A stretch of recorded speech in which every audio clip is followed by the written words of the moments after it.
This is the story of a man named Stanley. Stanley worked for a company in a big building where he was employee number 427. Employee number 427's job was simple. He sat at his desk in room 427 and he pushed buttons on a keyboard. Orders came to him through a monitor on his desk, telling him what buttons to push, how long to push them, and in what order. This is what employee 427 did every day of every month of every year. And although others might have considered it soul-rending, Stanley relished every moment that the orders came in, as though he had been made exactly for this job. And Stanley was happy. And then one day, something very peculiar happened. Something that would forever change Stanley. Something he would never quite forget. He had been at his desk for nearly an hour when he realized that not one single order had arrived on the monitor for him to follow. No one had showed up to give him instructions, call a meeting, or even say hi. Never in all his years at the company had this happened, this complete isolation. Something was very clearly wrong. Shocked, frozen solid, Stanley found himself unable to move for the longest time. But as he came to his wits and regained his senses, he got up from his desk and stepped out of his office.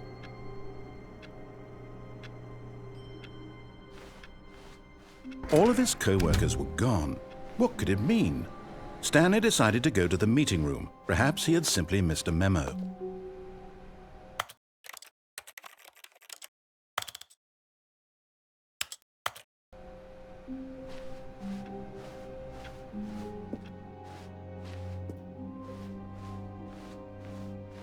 When Stanley came to a set of 2 open doors, he entered the door on his left.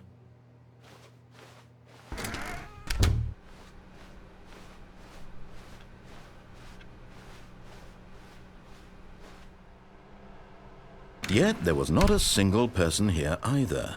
Feeling a wave of disbelief, Stanley decided to go up to his boss's office, hoping he might find an answer there. Coming to a staircase, Stanley walked upstairs to his boss's office.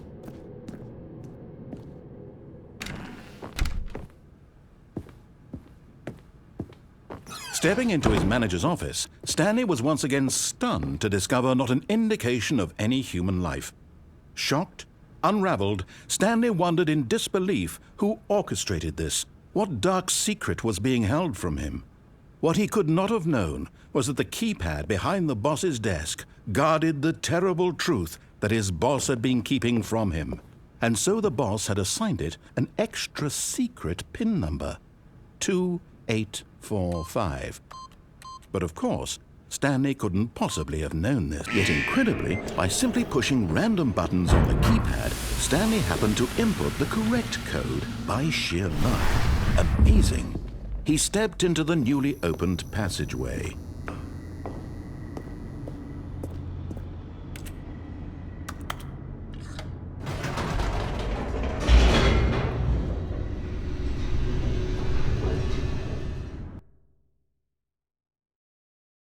Descending deeper into the building, Stanley realized he felt a bit peculiar. It was a stirring of emotion in his chest, as though he felt more free to think for himself, to question the nature of his job. Why did he feel this now, when for years it had never occurred to him? This question would not go unanswered for long. Stanley walked straight ahead through the large door that read Mind Control Facility.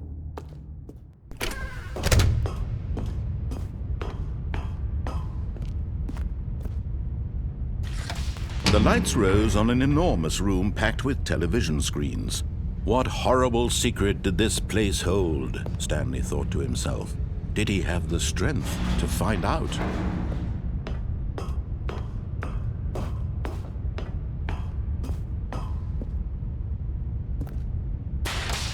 Now the monitors jumped to life, their true nature revealed.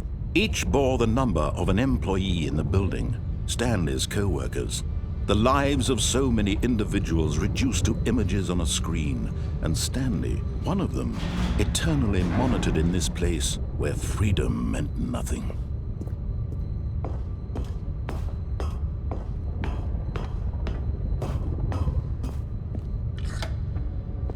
This mind control facility, it was too horrible to believe. It couldn't be true. Had Stanley really been under someone's control all this time? Was this the only reason he was happy with his boring job? That his emotions had been manipulated to accept it blindly? No, he refused to believe it. He couldn't accept it. His own life in someone else's control? Never! It was unthinkable, wasn't it? Was it even possible?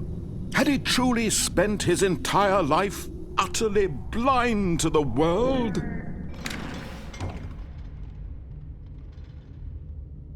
But here was the proof, the heart of the operation. Controls labeled with emotions, happy or sad or content, walking, eating, working, all of it monitored and commanded from this very place. And as the cold reality of his past began to sink in, Stanley decided that this machinery would never again exert its terrible power over another human life, for he would dismantle the controls once and for all.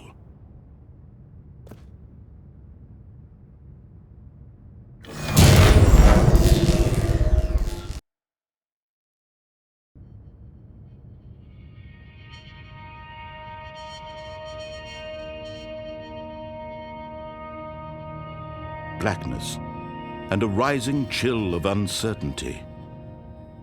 Was it over? Yes! He had won! He had defeated the machine, unshackled himself from someone else's command. Freedom was mere moments away. And yet, even as the immense door slowly opened, Stanley reflected on how many puzzles still lay unsolved. Where had his co-workers gone? How had he been freed from the machine's grasp? What other mysteries did this strange building hold? But as sunlight streamed into the chamber, he realized none of this mattered to him, for it was not knowledge or even power that he had been seeking, but happiness.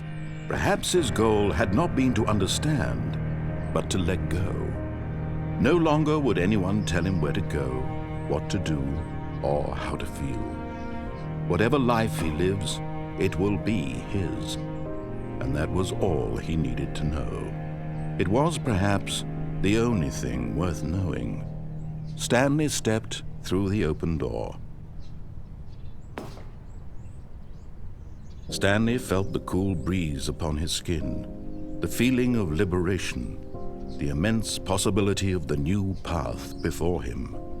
This was exactly the way, right now, that things were meant to happen. And Stanley was happy.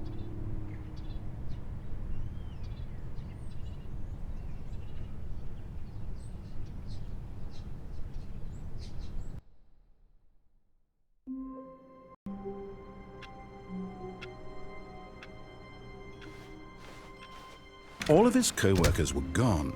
What could it mean? Stanley decided to go to the meeting room. Perhaps he had simply missed a memo.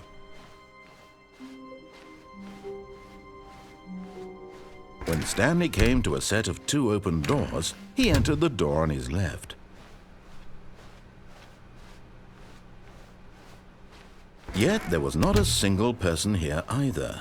Feeling a wave of disbelief, Stanley decided to go up to his... Coming to a staircase, Stanley walked upstairs to his boss's office.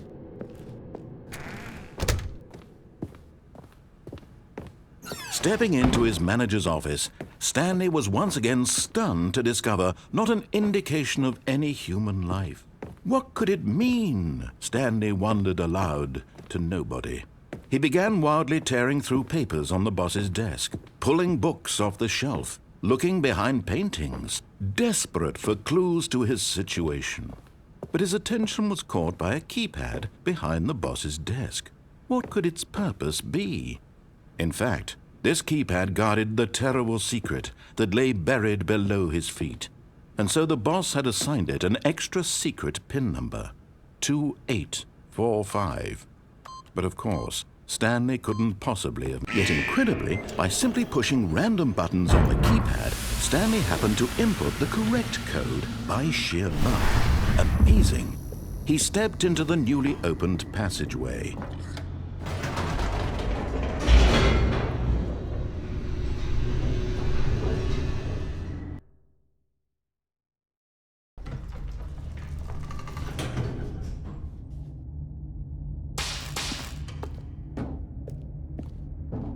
Stanley walked straight ahead through the large door that read Mind Control Facility.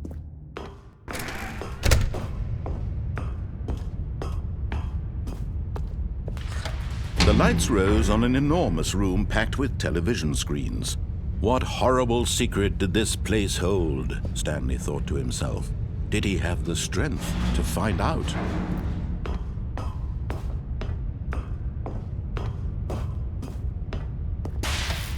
Now the monitors jumped to life, their true nature revealed. Each bore the number of an employee in the building, Stanley's co-workers.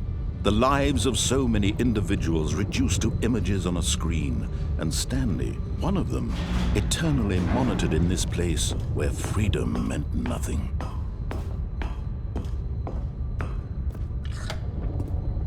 This mind control facility, it was too horrible to believe. It couldn't be true. Had Stanley really been under someone's control all this time?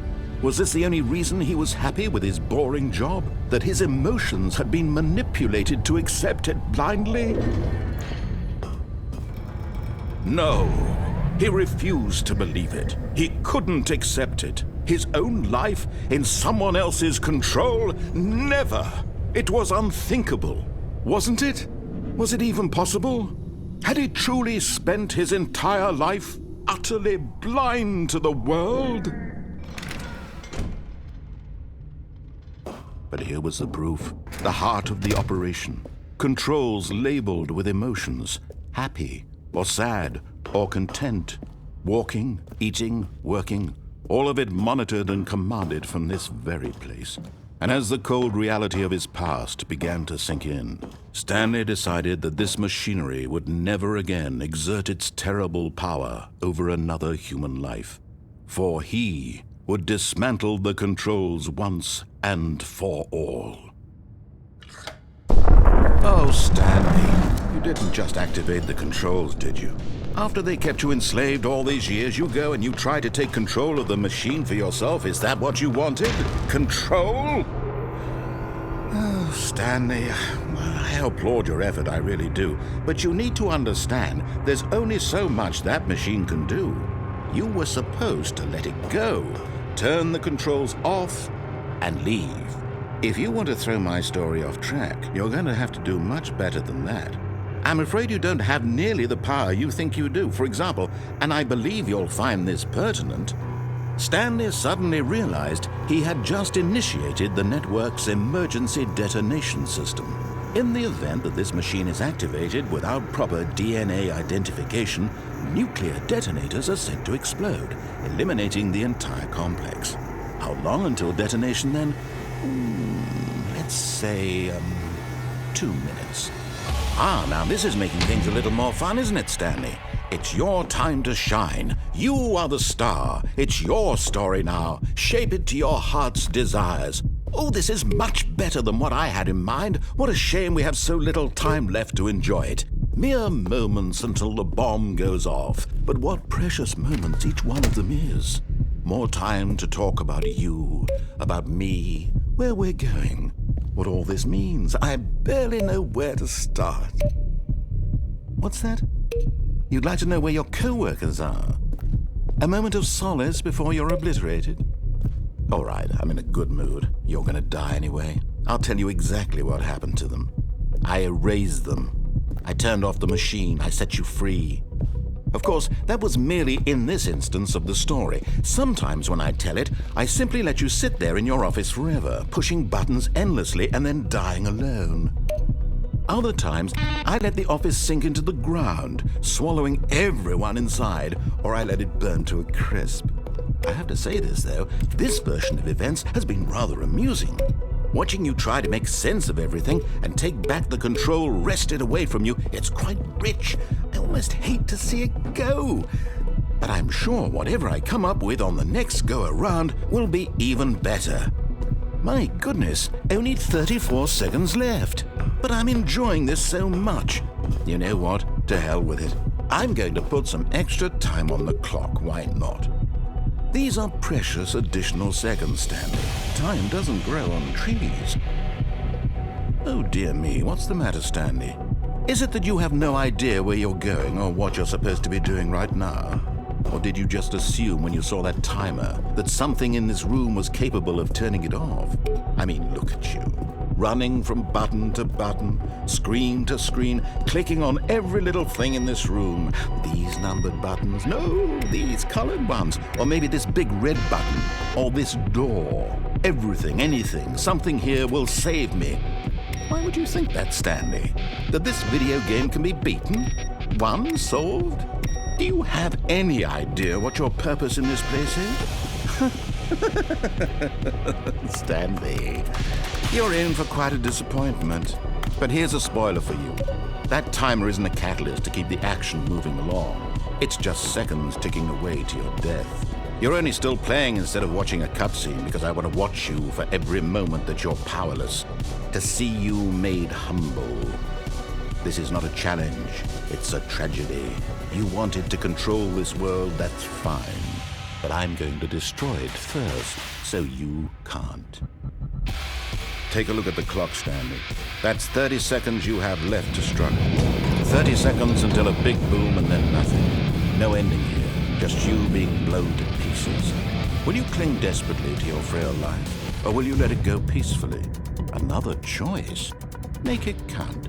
Or don't. It's all the same to me, all a part of the joke. And believe me, I will be laughing at every second of your inevitable life from the moment we fade in until the moment I say, happily ever after.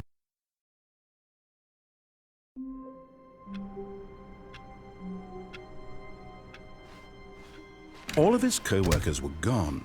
What could it mean? Stanley decided to go to the meeting room. Perhaps he had simply missed a memo.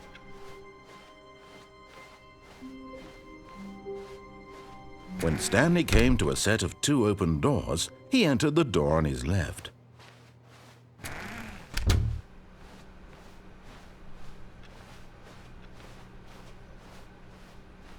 Yet there was not a single person here either. Feeling a wave of disbelief, Stanley decided to go up to his boss's office. Hoping coming to a staircase, Stanley walked upstairs to his boss's office. The moment he entered his manager's office, Stanley froze in his tracks. Not a living soul anywhere. Could he really be all alone? This was too much for Stanley to take, too much for any man to take. He fell to his knees, bursting into half moans, half sobs, the guttural retching of life from a man denied any hope, any reason to keep going. Here on the floor he lay prone, paralyzed by fear for nearly a full hour. But when at last he began to move about and survey the situation, he found a keypad behind the boss's desk. What could it mean? Was it a sign of hope for Stanley's future? Alas, it was not. For although this keypad guarded the terrible secret of Stanley's past, it had been assigned a 4-digit code so devious and so random that no man could ever hope to guess it. 2845. Statistically, nearly yet incredibly, by simply pushing random buttons on the keypad, Stanley happened to input the correct code by sheer luck. Amazing. He stepped into the newly opened passageway.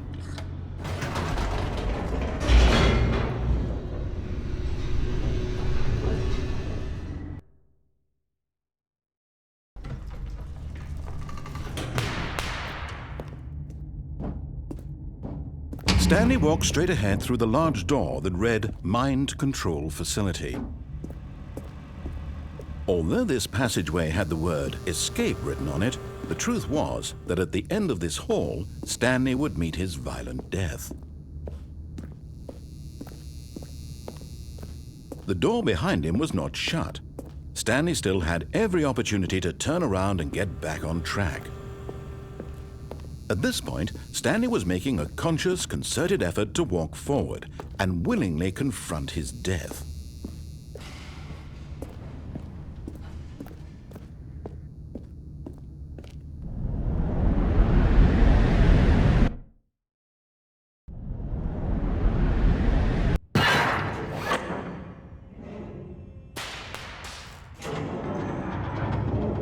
As the machine whirred into motion and Stanley was inched closer and closer to his demise, he reflected that his life had been of no consequence whatsoever.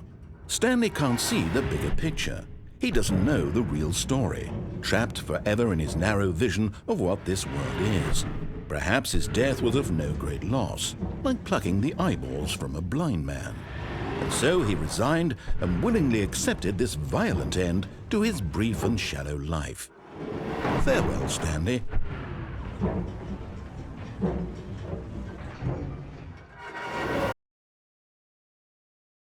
"Farewell, Stanley," cried the narrator, as Stanley was led helplessly into the enormous metal jaws.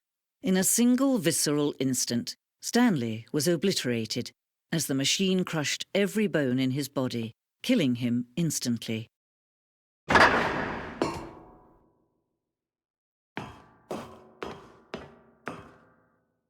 And yet it would be just a few minutes before Stanley would restart the game, back in his office, as alive as ever. What exactly did the narrator think he was going to accomplish? When every path you can walk has been created for you long in advance, death becomes meaningless, making life the same. Do you see now? Do you see that Stanley was already dead from the moment he hit start?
Room.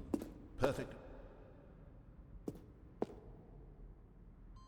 Kind of thing you pick up on intuitively if you had even the most fundamental understanding of good and bad game design. But of course, you being you, you'll probably spend the next hour trying to solve it. Here, I'm just going to make this easy on you.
Oh, look at these two. How they wish to destroy one another.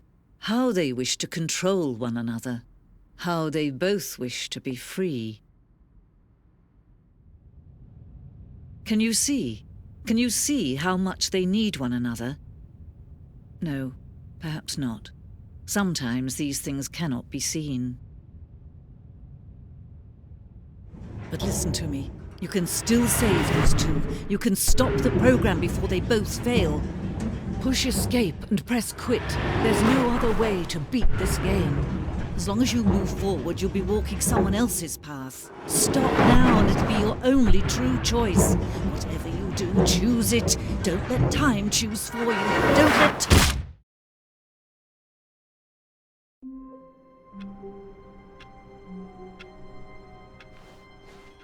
All of his co-workers were gone. What could it mean? Stanley decided to go to the meeting room. Perhaps he had simply missed a memo.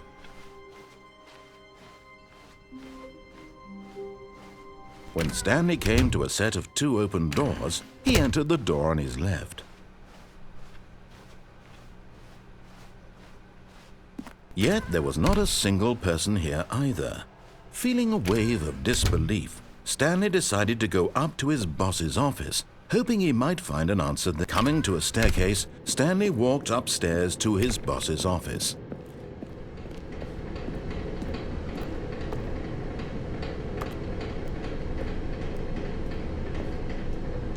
But Stanley just couldn't do it. He considered the possibility of facing his boss. Admitting he had left his post during work hours, he might be fired for that. And in such a competitive economy, why had he taken that risk?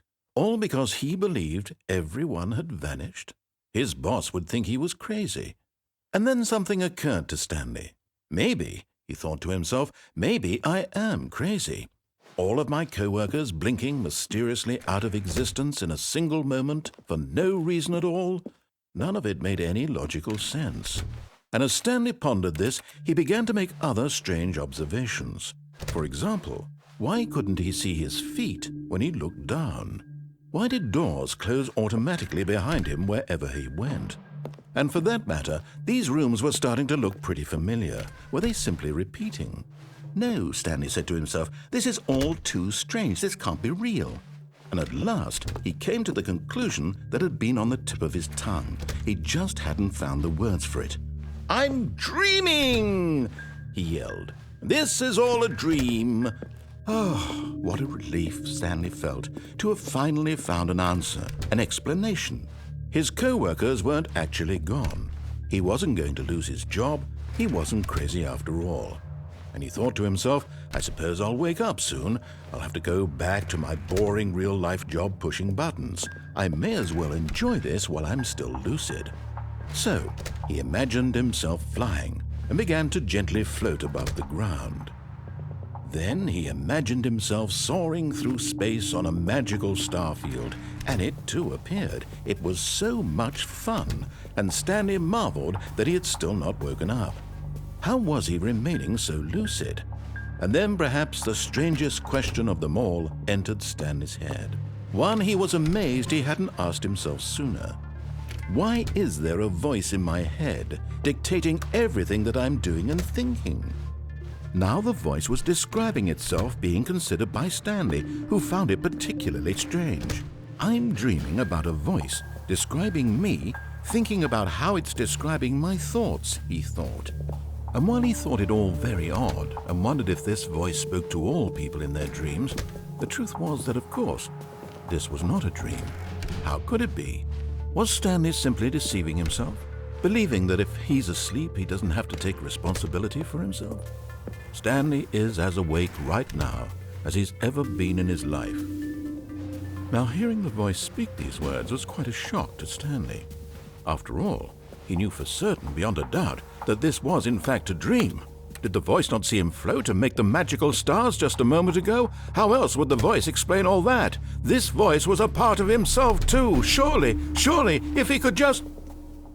He would prove it. He would prove that he was in control, that this was a dream. So he closed his eyes gently, and he invited himself to wake up. He felt the cool weight of the blanket on his skin, the press of the mattress on his back, the fresh air of a world outside this one. Let me wake up, he thought to himself. I'm through with this dream. I wish it to be over. Let me go back to my job. Let me continue pushing the buttons. Please, it's all I want. I want my apartment and my wife and my job. All I want is my life exactly the way it's always been. My life is normal. I am normal. Everything will be fine. I am okay.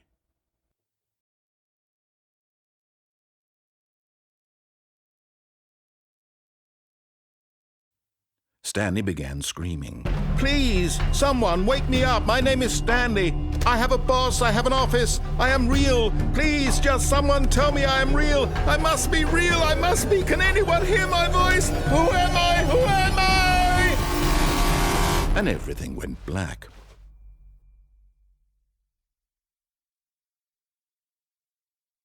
This is the story of a woman named Mariella. Mariella woke up on a day like any other. She arose, got dressed, gathered her belongings, and walked to her place of work. But on this particular day, her walk was interrupted by the body of a man who had stumbled through town talking and screaming to himself, and then collapsed dead on the sidewalk. And although she would soon turn to go call for an ambulance, for just a few brief moments she considered the strange man. He was obviously crazy, this much she knew. Everyone knows what crazy people look like. And in that moment, she thought to herself how lucky she was to be normal. I am sane. I am in control of my mind. I know what is real and what isn't. It was comforting to think this, and in a certain way, seeing this man made her feel better. But then she remembered the meeting she had scheduled for that day, the very important people whose impressions of her would affect her career, and by extension, the rest of her life. She had no time for this, so it was only a moment that she stood there, staring down at the body. And then she turned and ran.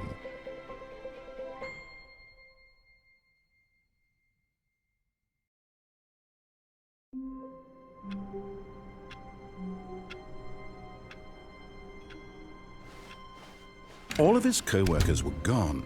What could it mean? Stanley decided to go to the meeting room. Perhaps he had simply missed a memo.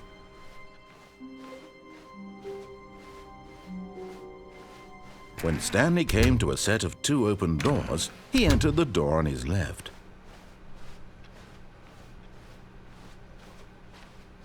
Yet there was not a single person here either. Feeling a wave of disbelief, Stanley decided to go up to his boss. Coming to a staircase, Stanley walked upstairs to his boss's office.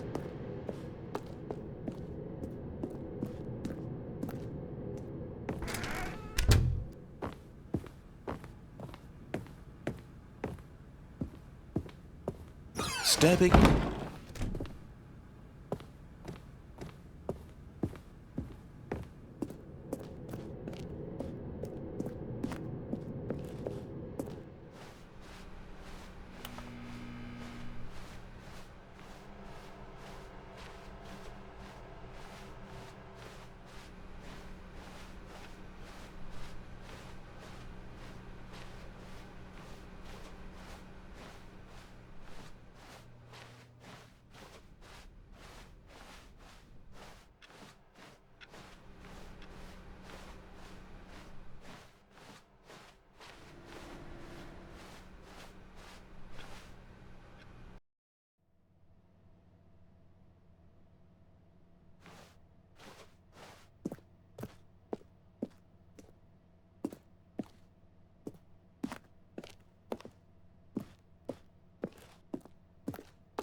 All of his co-workers were gone.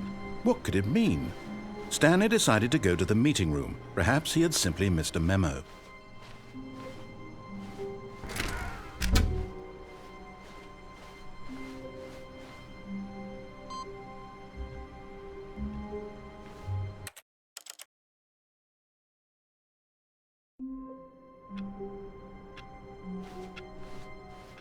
All of his co-workers were gone. What could it mean? Stanley decided to go to the meeting room. Perhaps he had simply missed a memo.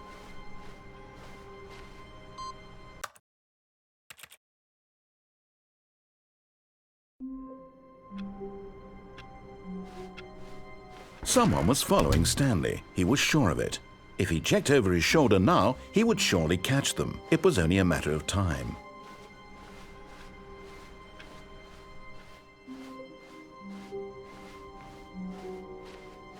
When Stanley came to a set of 2 open doors, he entered the door on his left.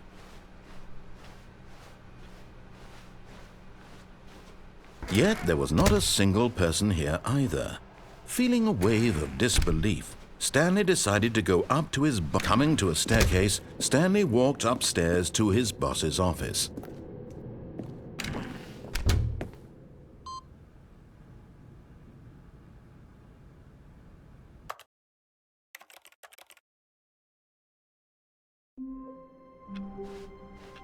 Wait, Stanley thought to himself. Am I sure that the orders stopped coming in? How is that possible? They never stopped. Surely I was mistaken.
How long was I sitting there? Stanley wondered to himself.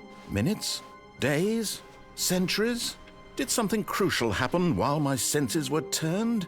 He made a note to be more careful with time from now. When Stanley came to a set of 2 open doors, he entered the door on his left.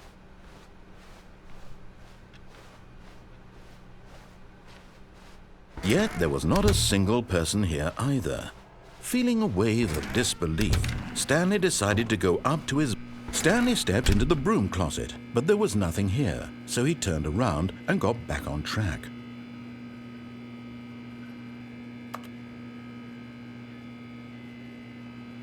There was nothing here. No choice to make, no path to follow, just an empty broom closet. No reason to still be here.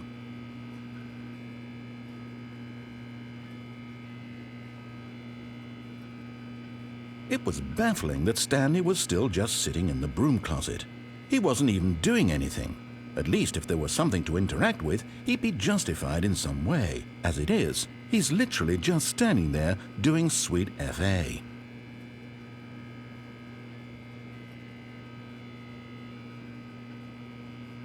Are you really still in the broom closet? Standing around doing nothing? Why? Please offer me some explanation here. I'm genuinely confused.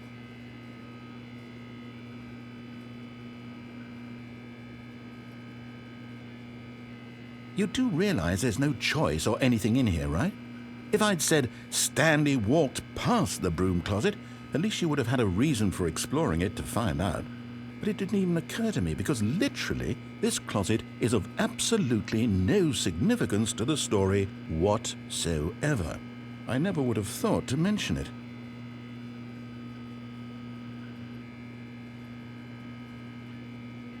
Maybe to you this is somehow its own branching path. Maybe when you go talk about this with your friends you'll say, "Oh, did you get the broom closet ending? The broom closet ending was my favourite." I hope your friends find this concerning.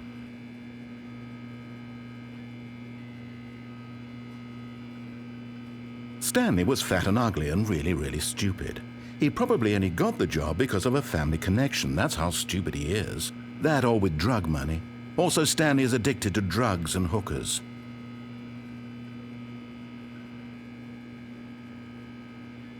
Well, I've come to a very definite conclusion about what's going on right now. You're dead. You got to this broom closet, explored it a bit, and were just about to leave because there's nothing here, when a physical malady of some sort shut down your central nervous system and you collapsed on the keyboard. Well, in a situation like this, the responsible thing is to alert someone nearby so as to ensure that your body is taken care of before it begins to decompose. Hello? Anyone who happens to be nearby? The person at this computer is dead. They have fallen prey to any number of your countless human physiological vulnerabilities. It's indicative of the long-term sustainability of your species. Please remove their corpse from the area and instruct another human to take their place, making sure they understand basic first-person video game mechanics and filling them in on the history of narrative tropes in video gaming, so that the irony and insightful commentary of this game is not lost on them. All right, when you've done that, just step out into the hallway.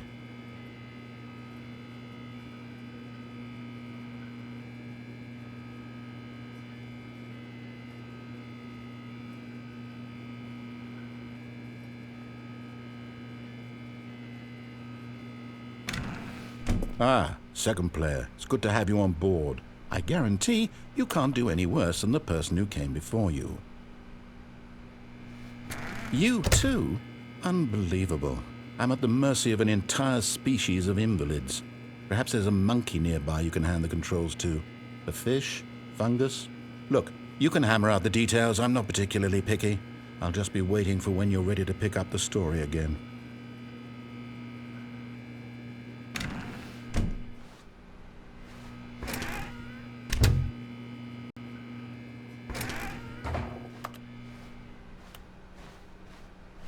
Coming to a staircase, Stanley walked upstairs to his boss's office.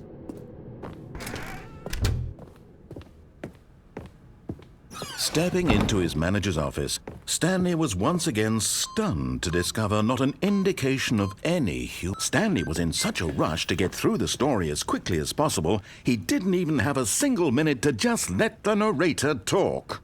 That kind of anxiety isn't healthy. So he relaxed for a few moments with some calming New Age music.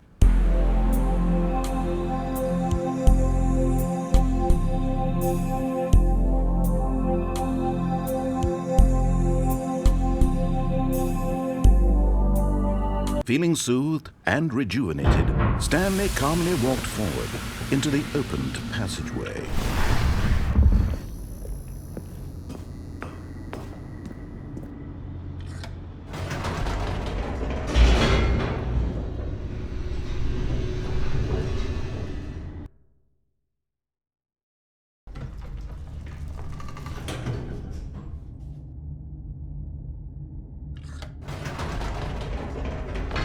Whoops, nope, never mind. Stanley actually got back into the elevator and went back up. Silly me.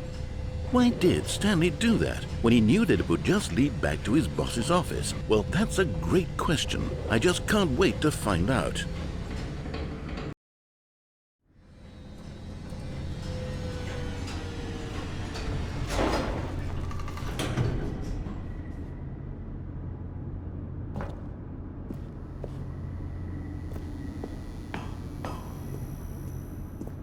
Here we are, Stanley. It's your boss's office. Exactly the way it was before you got onto the elevator.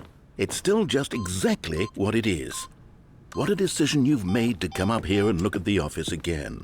This has fleshed out the plot of the story in new and fascinating ways I could have never anticipated. It's that keen eye for storytelling that you have, an incisive rapid fire of critical plot points, one after the other, weaving a rich tapestry of uncompromising narrative. Wow!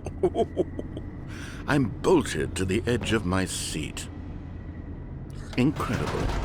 Now he's getting back into the elevator and going down again. Ladies and gentlemen, how does he keep coming up with all of this?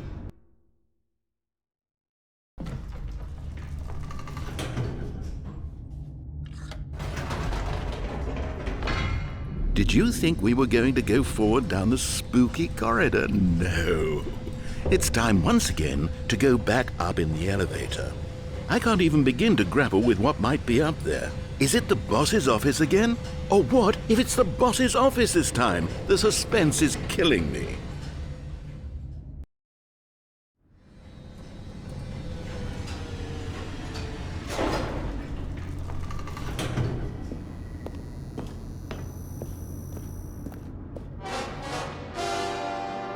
Oh my God, it's the boss's office. This absolutely changes everything for me. Give me a time out here for a minute while I process this.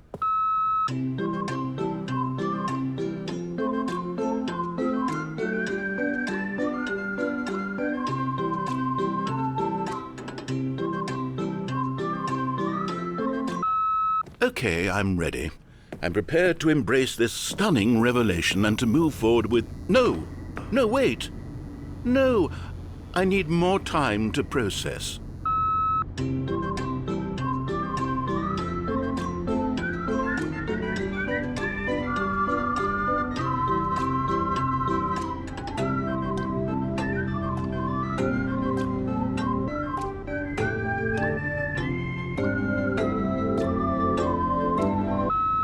All right, I have fully come to terms with it. I have made space in my worldview for this astonishing new reality. As before, I turn to your expert eye for gripping narrative, Master Stanley. Of course, going back down in the elevator. How did I not anticipate it? I mean, sure, now it's obvious, but you have to understand that 30 seconds ago, this kind of thing had never been attempted before. I had no frame of reference to even anticipate it. That's just how revelatory Stanley's decision-making is, a breath of fresh air in a landscape of storytelling that has grown stale and repetitive.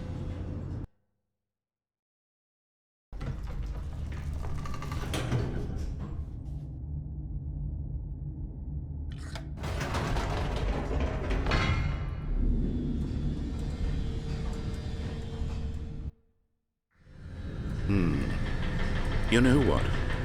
I've just thought of something. Hold on, let's stop for a moment. Don't you realize? It's the anticipation, Stanley.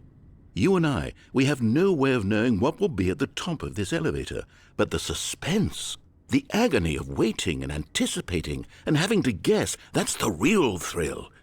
Oh, I simply don't want to let that feeling go. It's so precious, so fleeting. Why don't we take this elevator ride nice and slow? There we go. Isn't this so much more exciting? You know, Stanley, it seems like nowadays the only thing that audiences want is to be shocked as loudly and frequently as possible. They want big, explosive moments flung right in their faces from the very moment that things get started. But where's the tension?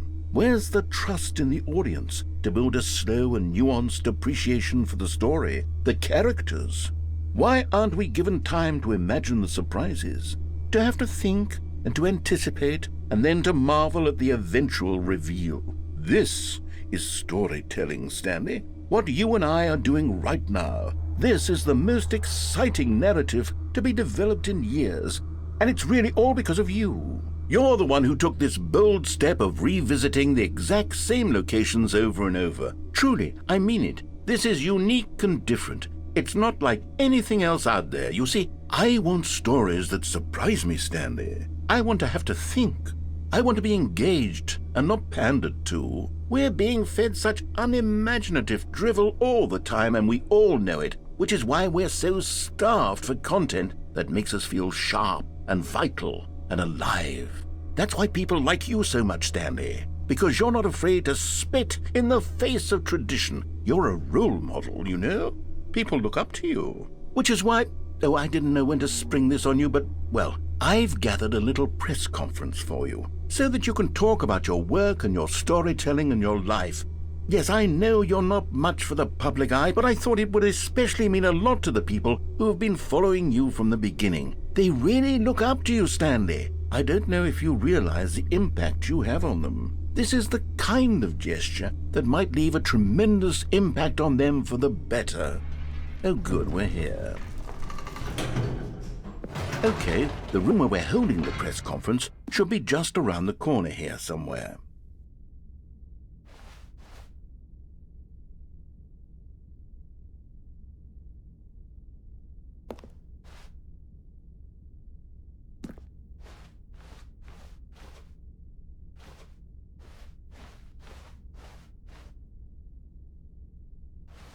Ah, yes, here it is, just through this door.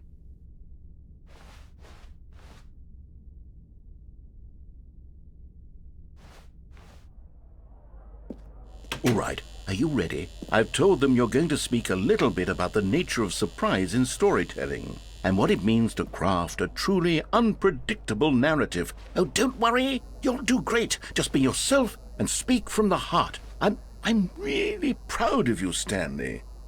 Okay, it looks like they're ready for you. Go get them.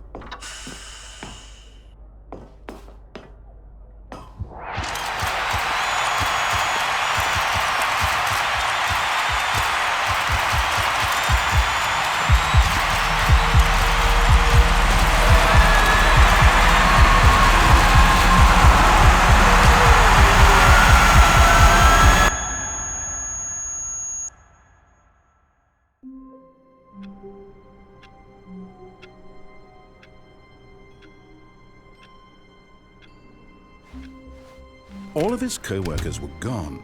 What could it mean? Stanley decided to go to the meeting room. Perhaps he had simply missed a memo.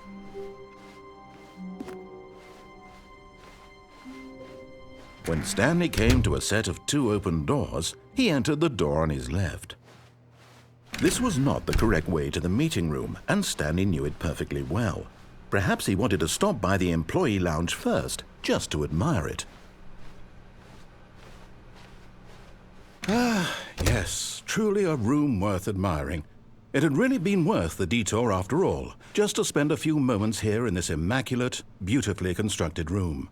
Stanley simply stood here, drinking it all in.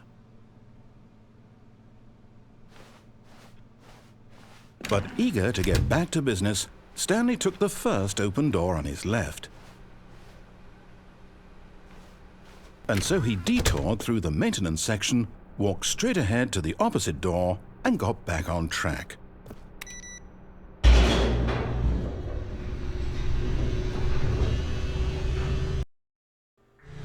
But Stanley didn't want to go back to the office. He wanted to wander about and get even further off track. So now in order to get back, he needed to go, from here it's, left. Oh, no, it's to the right, my mistake. No, not the right. Why would I have ever said it was to the right? What was I thinking? It's clearly... Oh dear, would you hold on for a minute, please?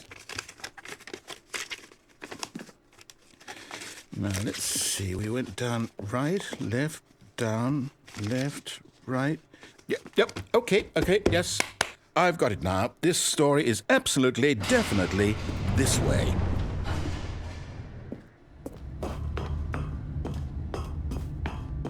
No. This isn't right at all. You're not supposed to be here yet. This is all a spoiler. Quick, Stanley, close your eyes. Okay. We just have to get back to, oh, who am I kidding? It's all rubbish now. The whole story completely unusable. How about, rather than waste my time trying to salvage this nonsense, we'll just restart the game from the beginning. And this time, suppose we don't wander so far off track, hmm? Okay, from the top.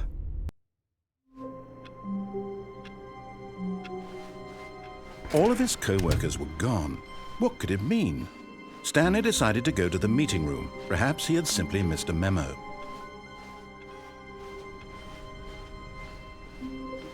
When Stanley... Wait, what? No, I restarted. I swear I definitely restarted the game over, completely fresh. Everything should be... Oh, did something change? Stanley, did you change anything when we were back in that room with all the monitors? Did you move the story somewhere or... Hold on. Why am I asking you? I'm the one who wrote the story. It was right here just a minute ago. I know for sure that it's here somewhere. Okay, then. It's an adventure. Come, Stanley. Let's find the story.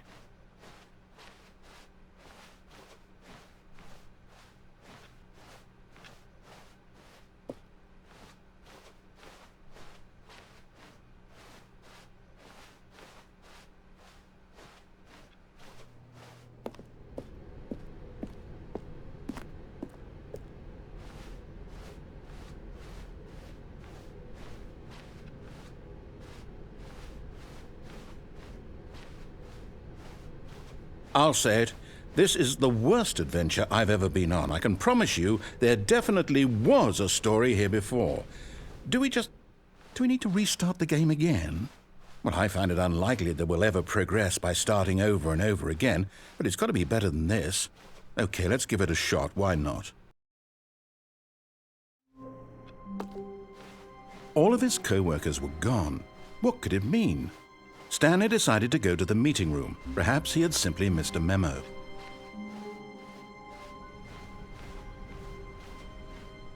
Okay, yep, it's worse.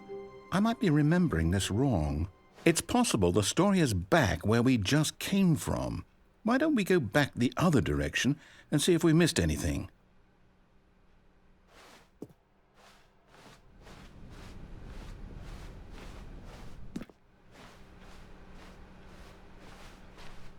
Aha! I knew we'd missed something. The story. Here it comes. No, wait, never mind. Not the story. Okay, let's head back the other way and retrace our steps. Now this... Well, I'll be honest, I don't recognize this place at all. Is this the story? I don't think so. I can't quite recall, but I believe my story took place in an office building. Is that correct? Do you remember, Stanley? Well, do you know what? Since I've completely forgotten what we were supposed to be doing, how about this? You win! Congratulations! I know you put in a lot of hard work, and it really paid off, so good job. Oh, no, I don't feel right about this at all. We both know you didn't put in any actual work for that win.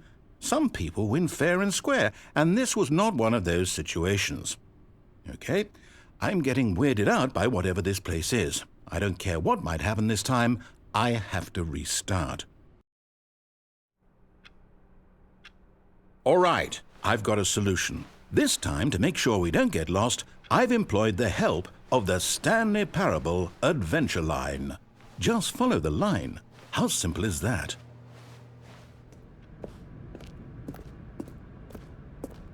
You see, the line knows where the story is. It's over in this direction.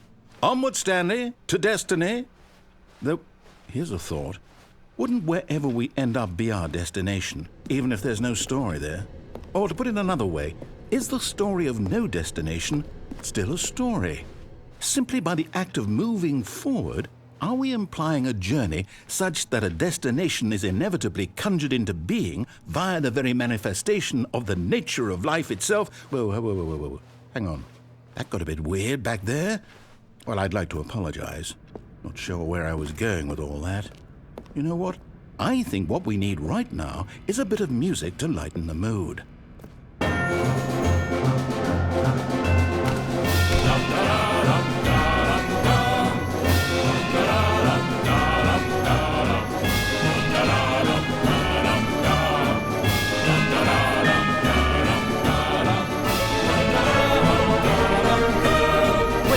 cut the music. Go back and look at that fern. Stanley, this fern will be very important later in the story. Make sure you study it closely and remember it carefully. You won't want to miss anything. Wait, what? We're back at the office? No. Line, you do know we're looking for the Stanley Parable, right? The story is... Oh, no, not again. Line, how could you have done this to us? And after we trusted you, after everything we've been through, you... Oh, I can't take this anymore. To hell with it. Restart.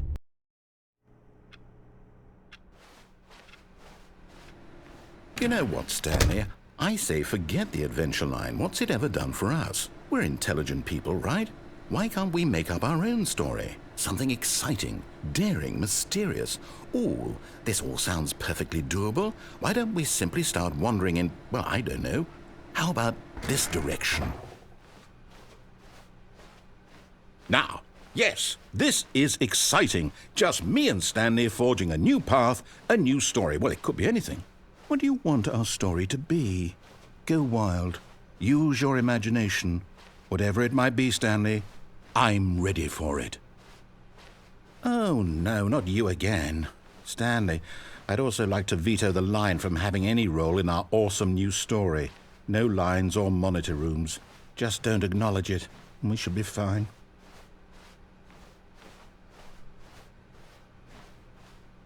Ah, a choice. We get to make a decision.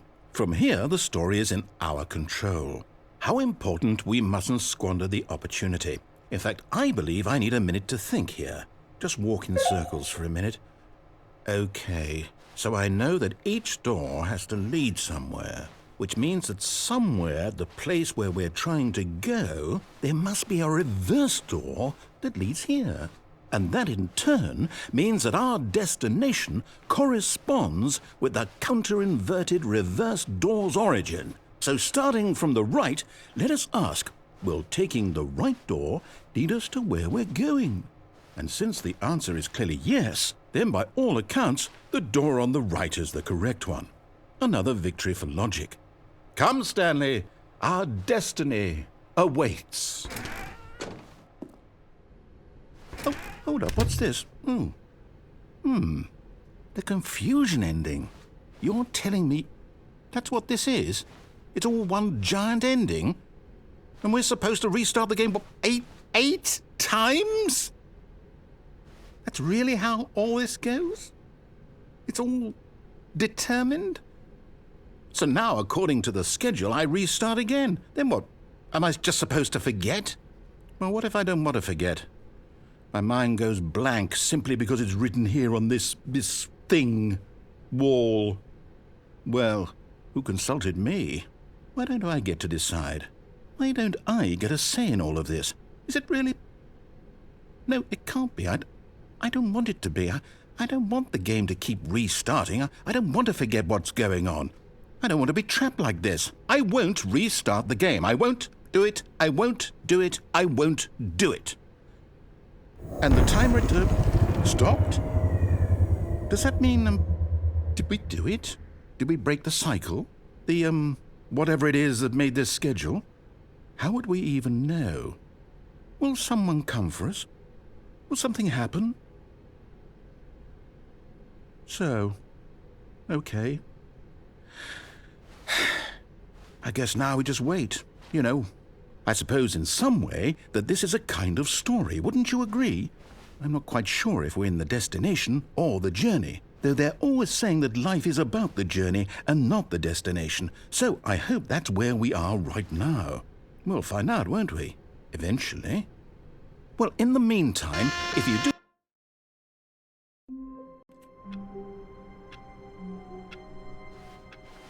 All of his co-workers were gone. What could it mean?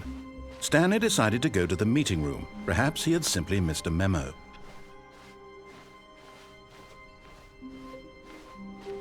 When Stanley came to a set of 2 open doors, this was not the correct way to the meeting room, and Stanley knew it perfectly well. Perhaps he wanted to stop by the employee lounge first, just to admire it. Wow, yes, this room. But eager to get back to business, Stanley took the first open door on his left. Stanley was so bad at following directions, it's incredible he wasn't fired years ago. Look, Stanley, I think perhaps we've gotten off on the wrong foot here. I'm not your enemy, really, I'm not. I realize it, but in his eagerness to prove that he is in control of the story and no one gets to tell him what to do, Stanley leapt from the platform and plunged to his death. Good job, Stanley. Everyone thinks you are very powerful.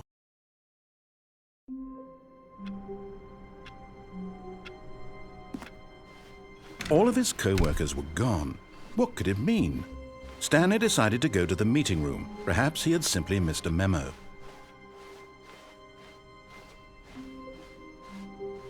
When Stanley came to a set of 2 open doors, this was not the correct way to the meeting room, and Stanley knew it perfectly well. Perhaps he wanted to stop by the employee lounge first, just to admire it. The lounge was sublime, a work of art. But eager to get back to business, Stanley took the first open door on his left. Stanley was so bad at following directions, it's incredible he wasn't fired years ago.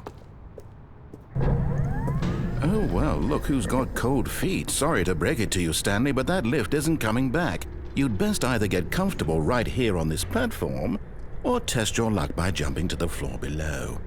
You know what? Looking at it now, it's not that far to the bottom floor. I bet you can make it. Whoops. Looks like I was wrong. How clumsy of me.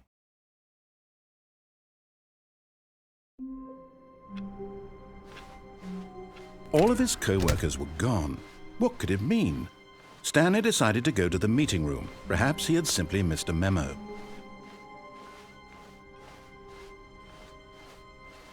When Stanley came to a set of 2 open doors, this was not the correct way to the meeting room, and Stanley knew it perfectly well. Perhaps he wanted to stop by the employee lounge first, just to admire it. Standing now in this incredible room, Stanley for the first time understood true happiness. Then the feeling went away, and he felt sad again. Then it came back, and lingered for a minute or two. Now it's only half there, just a kind of, tingle. But eager to get back to business, Stanley took the first open door on his left. Stanley was so bad at following directions, it's incredible he wasn't fired years ago. Look, Stanley, I think perhaps we've gotten off on the wrong foot here. I'm not your enemy, really, I'm not. I realize that investing your trust in someone else can be difficult, but the fact is that the story has been about nothing but you all this time. There's someone you've been neglecting, Stanley. Someone you've forgotten about. Please, stop trying to make every decision by yourself. Now, I'm not asking for me, but this is it, Stanley. Your chance to redeem yourself, to put your work aside, to let her back into your life. She's been waiting. That's her, Stanley. You need to be the one to do this, to reach out to her. If you can truly place your faith in another, then pick up the phone.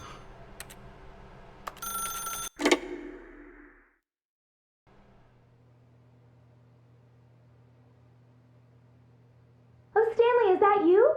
Hold on, sweetie. Sorry to keep you waiting. I'm just pulling the bread out of the oven. All right. Okay, there we go. All right, now, I want you to come in and tell me all about your day. Gotcha. Oh, come on. Did you actually think you had a loving wife who'd want to commit their life to you? I'm trying to make a point here, Stanley. I'm trying to get you to see something. Come inside. Let me show you what's really going on here. This is a very sad story about the death of a man named Stanley. Stanley is quite a boring fellow. He has a job that demands nothing of him, and every button that he pushes is a reminder of the inconsequential nature of his existence.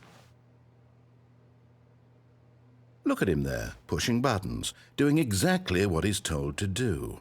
Now he's pushing a button. Now he's eating lunch. Now he's going home. Now he's coming back to work. One might even feel sorry for him, except that he's chosen this life. But in his mind, in his mind he can go on fantastic adventures. From behind his desk, Stanley dreamed of wild expeditions into the unknown, fantastic discoveries of new lands. It was wonderful, and each day that he returned to work was a reminder that none of it would ever happen to him. And so he began to fantasize about his own job. First, he imagined that one day while at work, he stepped up from his desk to realize that all of his co-workers, his boss, everyone in the building had suddenly vanished off the face of the earth. The thought excited him terribly. So he went further. He imagined that he came to 2 open doors and that he could go through either. At last, choice. It barely even mattered what lay behind each door. The mere thought that his decisions would mean something was almost too wonderful to behold. As he wandered through this fantasy world, he began to fill it with many possible paths and destinations. Down one path lay an enormous round room with monitors and mind controls. And down another was a yellow line that weaved in many directions. And down another was a game with a baby. And he called it the Stanley Parable. It was such a wonderful fantasy, and so in his head he relived it again, and then again, and again, over and over, wishing beyond hope that it would never end, that he might always feel this free. Surely there's an answer down some new path, mustn't there be? Perhaps if he played just one more time. But there is no answer. How could there possibly be? In reality, all he's doing is pushing the same buttons he always has. Nothing has changed. The longer he spends here, the more invested he gets, the more he forgets which life is the real one. And I'm trying to tell him this, that in this world he can never be anything but an observer, that as long as he remains here, he's slowly killing himself. But he won't listen to me. He won't stop. Here, watch this. Stanley, the next time the screen asks you to push a button, do not do it. You see? Can he just not hear me? How can I tell him in a way that he'll understand that every second he remains here, he's electing to kill himself? How can I get him to see what I see? How can I make him look at himself? I suppose I can't, not in the way I want him to. But I don't make the rules. I simply play to my intended purpose, the same as Stanley. We're not so different, I suppose. I'll try once more to convey all this to him. I'm compelled to. I must. Perhaps, well, maybe this time he'll see. Maybe this time. And I tried again, and Stanley pushed a button. And I tried again, and Stanley pushed a button. And I tried.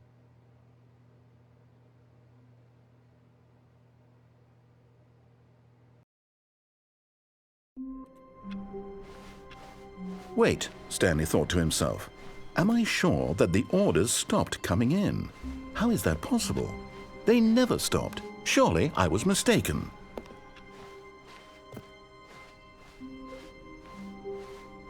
When Stanley came to a set of 2 open doors, this was not the correct way to the meeting room, and Stanley knew it perfectly well. Perhaps he wanted to stop by the employee lounge first, just to admire it.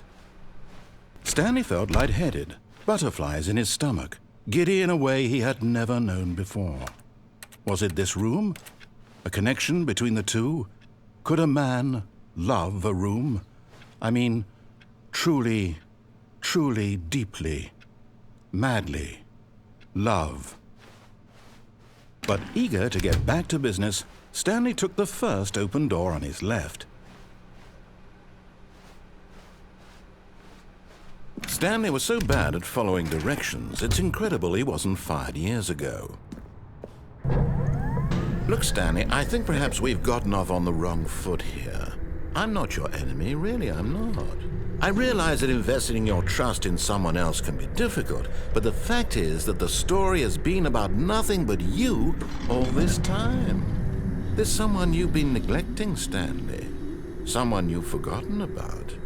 Please, stop trying to make every decision by yourself. Now, I'm not asking for me, I'm asking for her.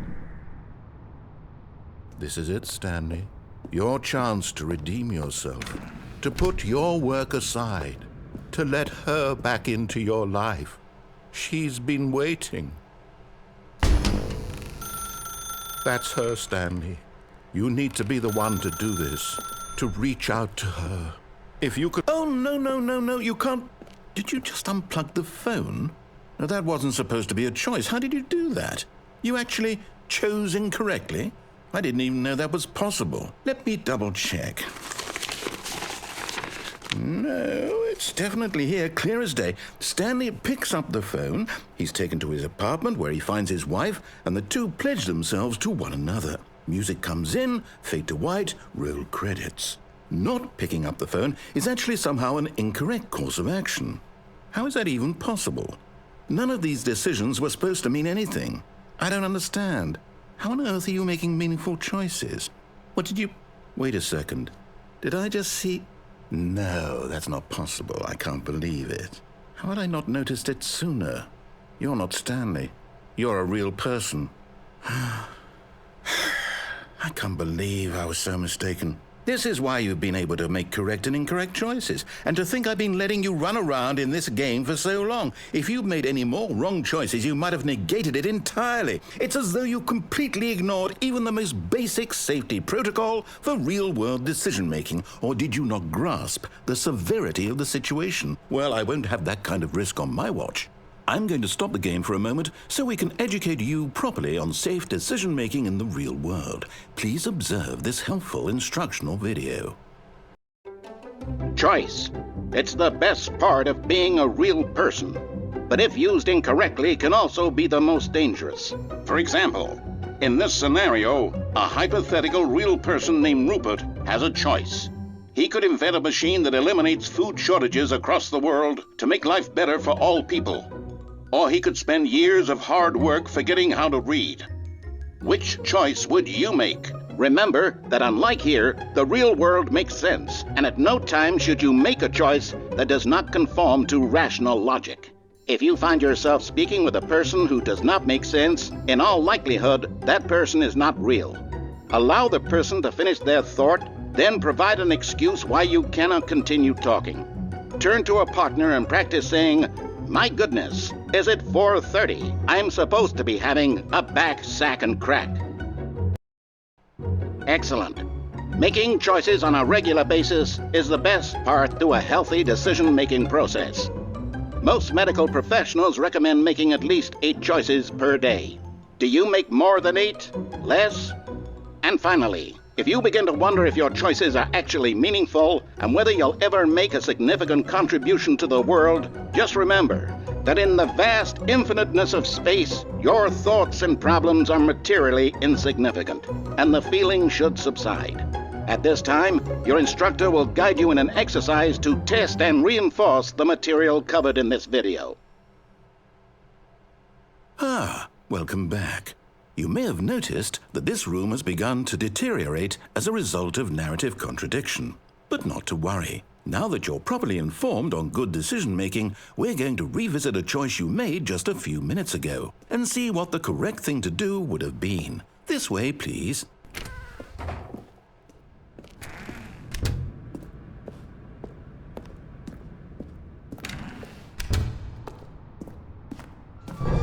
Now that we know your choices are meaningful, we can't have you jumping off the platform and dying. Imagine the main character dying senselessly halfway through the story. That story would make no sense at all. We just need to get you home as soon as possible before the narrative contradiction gets any worse. Unfortunately, it seems this place is not well equipped to deal with reality.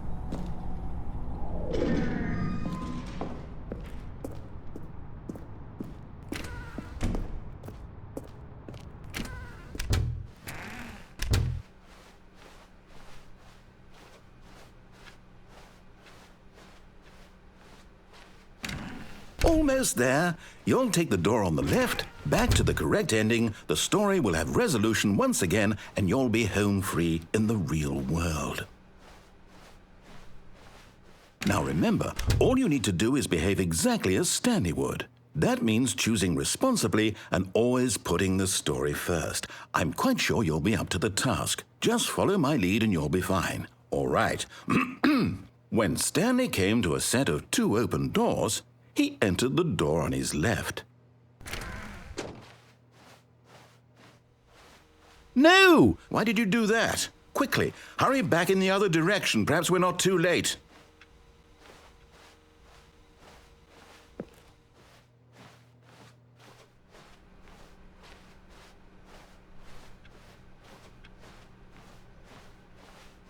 Oh, it's ruined. I can't believe, after everything we talked about, that my story, you've destroyed my work. Why? For what? What did you get out of that? What did you think was so special about seeing the game undone, left here like so much garbage? It's worthless now.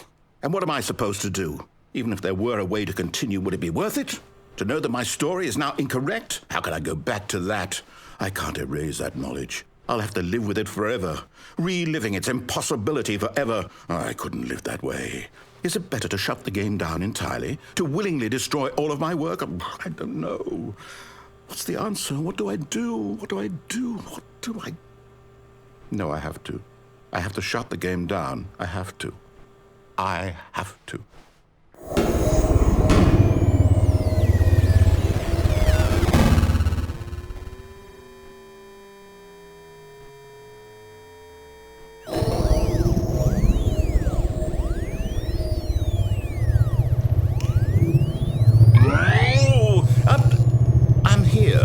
I'm still here in this pile of rubbish, with you, who thought you were so clever.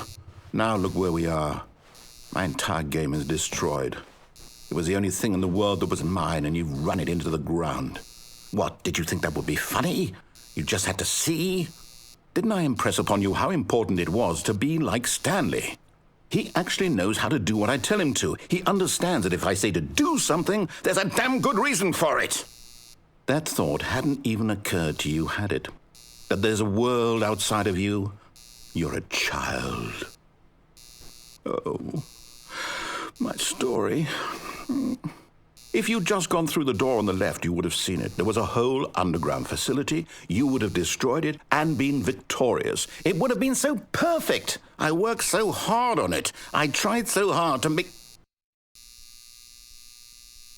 behave exactly as Stanley would. That means choosing responsibly and always putting the story first. I'm quite sure you'll be up to the task. Just follow my lead and you'll be fine. All right.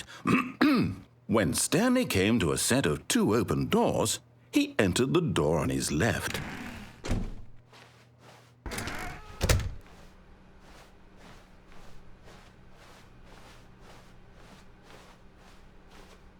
Yet there was not a single person here either.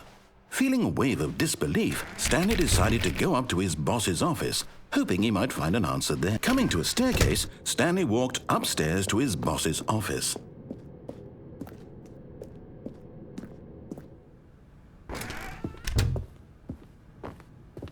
Stepping inside his manager's office, Stanley was once again stunned to discover not an indication of any human life.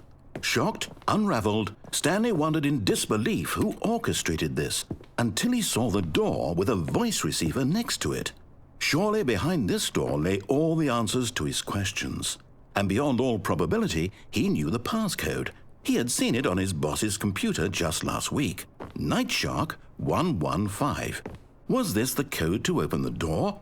Would it still work? There was only one way to find out.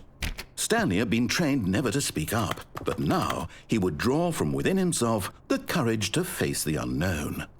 He drew a sharp breath and then spoke the code.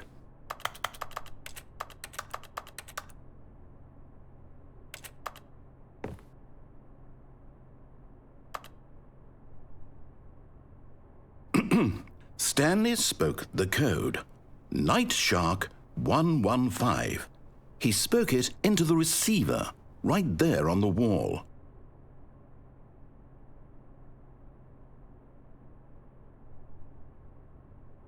I'm sorry, is there a problem? You didn't mishear me, did you? Please speak the code into the receiver. Otherwise, we can't get on with the story. This is a crucial step.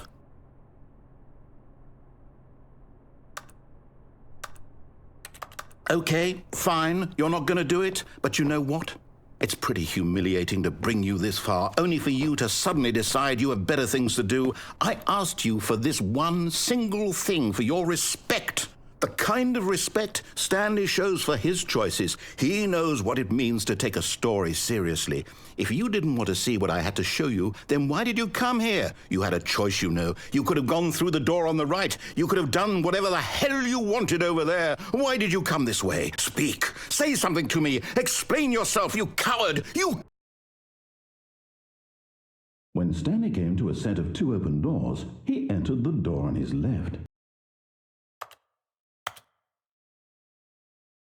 Stanley? Hello? Are you... Is everything okay? Stanley, please. I need you to make a choice.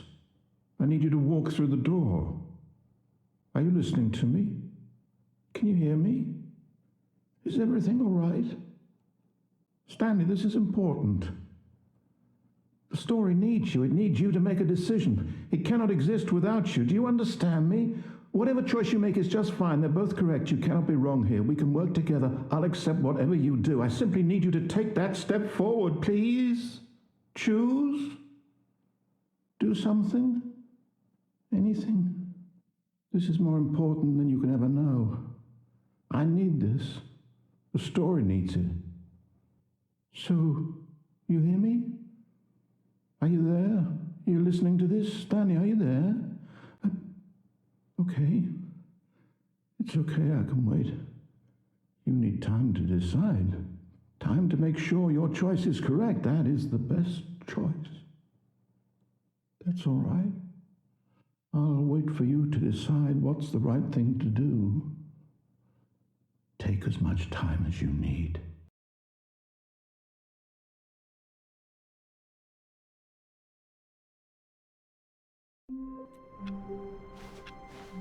All of his co-workers were gone. What could it mean?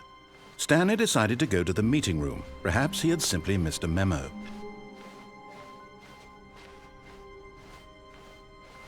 When Stanley came to a set of 2 open doors, this was not the correct way to the meeting room, and Stanley knew it perfectly well. Perhaps he wanted to stop by the employee lounge first, just to admire it.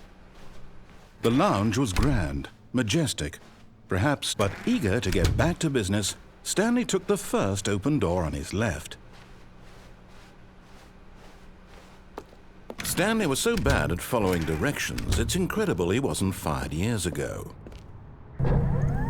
Look, Stanley, I think perhaps we've gotten off on the wrong foot here. I'm not your enemy, really, I'm not. I realize that investing your trust in someone else can be difficult, but the fact is that the story has been about nothing but you all this time. There's someone you've been neglecting, Stanley. Someone you forgot. What? Really? I was in the middle of something. Do you have zero consideration for others? Are you that convinced that I want something bad to happen to you? Why, I don't know how to convince you of this, but I really do want to help you, to show you something beautiful. Look, let me prove it. Let me prove that I'm on your side. Give me a chance. Now listen carefully, this is important. Stanley walked through the red door. Oh, thank God you are willing to listen to me. Do you see that I really have wanted you to be happy all this time? The problem is all these choices. The 2 of us always trying to get somewhere that isn't here. Running and running and running, just the way you're doing right now. Don't you see that it's killing us, Stanley? I wanted to stop. We would both be so much happier if we just stopped. And I think I have a solution. Here, let me show you.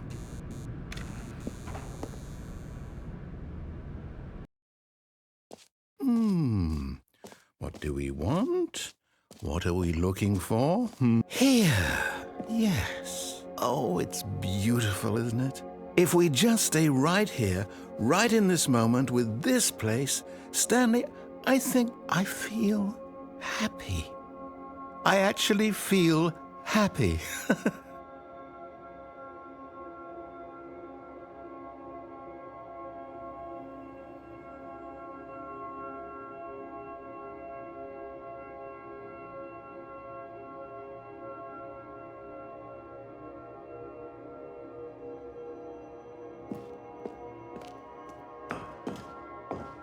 No, wait.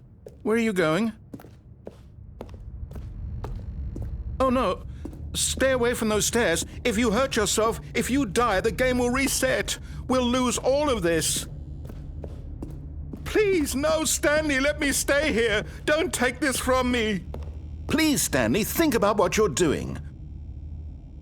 No! Oh, thank God you lived. You had me worried there for a moment.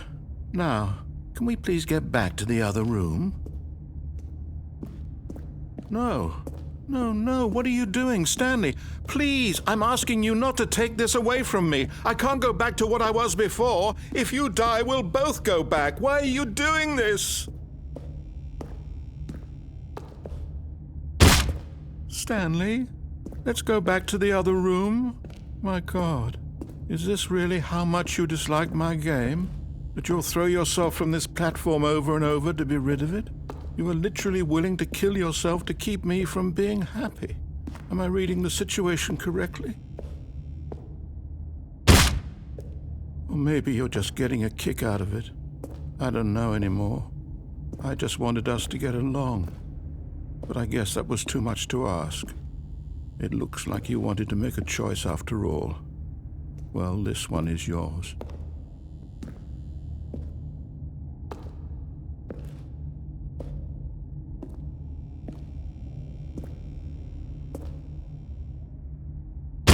Is it over? It's going to restart, isn't it? I'm going back. The meeting room. Yes, that's where everyone would be. Stanley just needed to get to the meeting room, and from then on, he would never be alone ever again.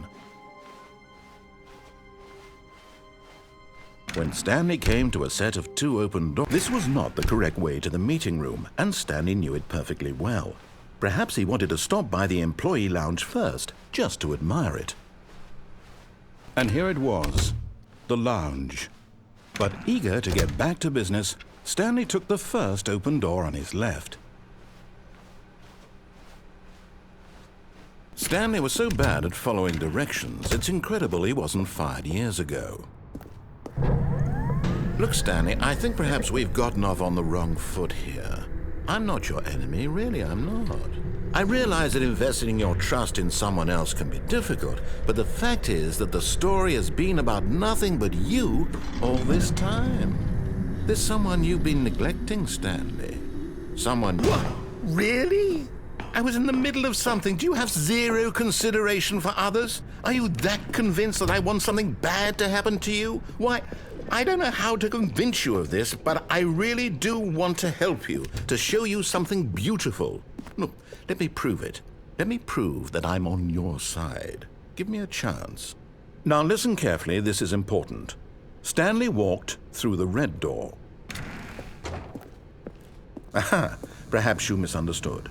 Stanley walked through the red door. I still don't think we're communicating properly. Stanley walked through the red door. All right, fine, go ahead, Stanley. You want to know so badly what's out there? You want to find out what lies at the end of this road you've chosen? Well, don't let me stop you. You see? There's nothing here. I haven't even finished building this section of the map because you were never supposed to be here in the first place. Broken rooms, exposed developer textures. Is this what you had wanted? Was it worth ruining the entire story I had written out specifically for you? Do you not think I put a lot of time into that? Because I did. And in the end, it was all for nothing. Because this is what you wanted to see. Help me here, Stanley. Help elucidate these strange and unknowable desires of yours. What would have made this game better? What did you want to see? Vehicles? Skill trees? Work with me. You've given me absolutely nothing so far. Tell you what, let me take a stab in the dark at a new design and you can give me some feedback. There we go. A third option. This already feels leaps ahead of where we were before. Go ahead, Stanley. Take it for a spin.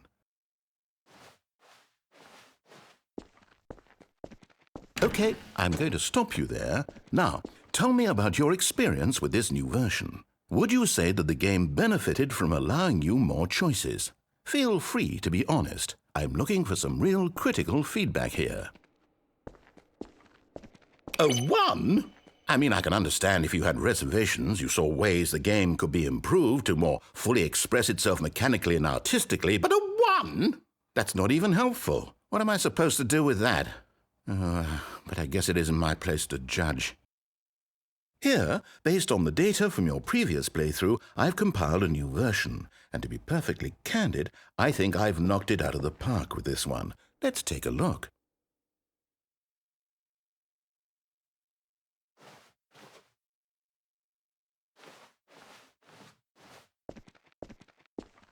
Now, would you say that competitive leaderboard helped you feel motivated to keep walking through doors? Again, honest answers, please.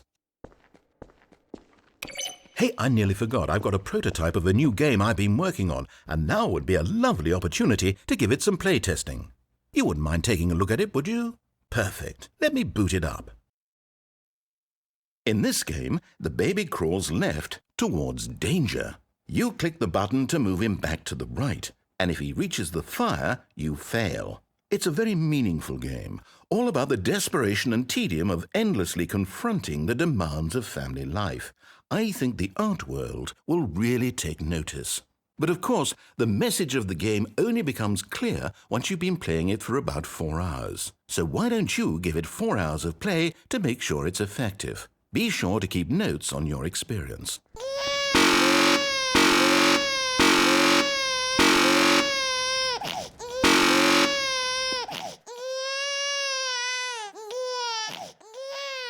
You heartless bastard.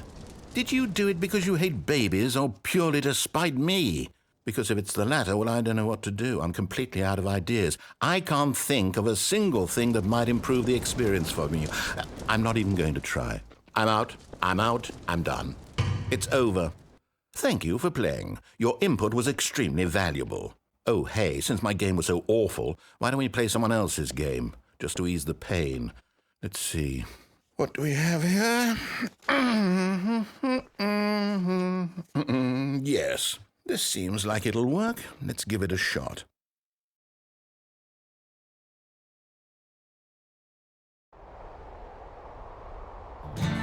Aha! Fascinating.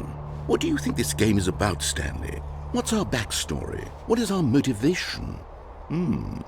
Well, it seems obvious to me that you are meant to play as a creepy man spying on innocent civilians below you from up high in your creep tower, perhaps for some sort of twisted erotic purpose. Yes, that must be it. What a fascinating venture into the experience of total mental depravity. So far, I love everything about this game, Stanley. And it seems there's even more. Come, let's venture outward and see what else is out there.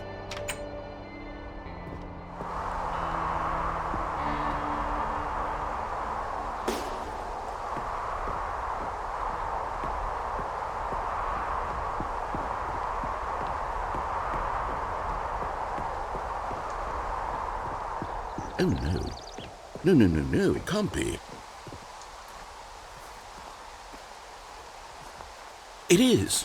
It's an open world game. Good God, quickly, block it off. Oh, thank goodness, Stanley. What a close call. You nearly wandered off into that thing, that big, open, just wandering around, no right or wrong directions, no path to follow. You can just go in any... Oh, thank heavens we avoided it. We're out of the woods now, Stanley. Okay, I'm going to get us out of here. Let's find another game. Preferably something with walls. Something with nice, big, insurmountable walls. Okay, I think this will be just the thing. wonderful. See, this is exactly what I had in mind. Just a nice big box for you to run around in. There isn't any possibility that you could get lost here. Now this is game design. Stanley, if you manage to get lost in this game, I will be phenomenally impressed. Okay, so what exactly do we do here? Let's see. There are lots of cars here in the back, but obviously there's no racetrack. Okay, I'm seeing that there's a ball of some kind back here. Is this game sports ball? Stanley, I think it's sports ball. Oh, what fun. We shall run the bases and do a touchdown together? Yes, I think surely we must. Okay, Stanley, here's the ball. Have fun.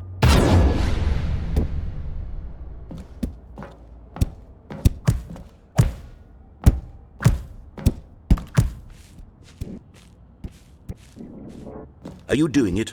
Are you winning? Is this fun? Is it better than my miserable little story that I worked so hard on? Stanley, I have a thought, and I realize I'm not a sportsologist, but if one ball generates a certain amount of raw adrenal pleasure, then surely multiple balls makes for an even more euphoric sports experience. I'm going to try it out. Here comes another ball. Yes! Oh goodness, that really does feel amazing, doesn't it? Stanley, I'm like a child in a confectionery shop. I simply have to have more. I'm insatiable. More balls!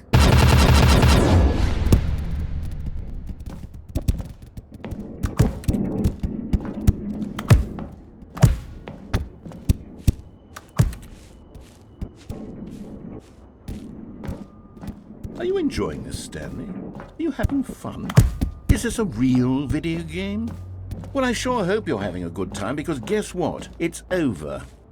That's right. Your little fun comes to an end. This is my game, and what I say goes. You get to have fun when I let you, Stanley. Besides, you need someone like me to set boundaries for you. Without rules or boundaries, video games are nothing. Yes, that's what I am. I'm structure. I'm your sense of purpose. And since you decided you didn't want to play my game, now I don't want to play with you either. So, goodbye, Stanley. I'm leaving. See how you like it when I'm not around to set the rules. Somehow, I don't think you'll enjoy it as much. But who knows? You're an inventive kid. You'll come up with something. After all, you're the one who knows best. Take care, Stanley.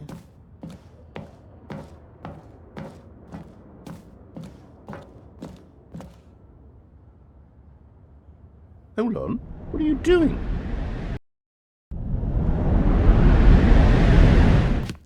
Stanley, don't do that. I can't follow you there. I can't help you. How will you write a story without me? You can't do it. You know that. Stanley, come back.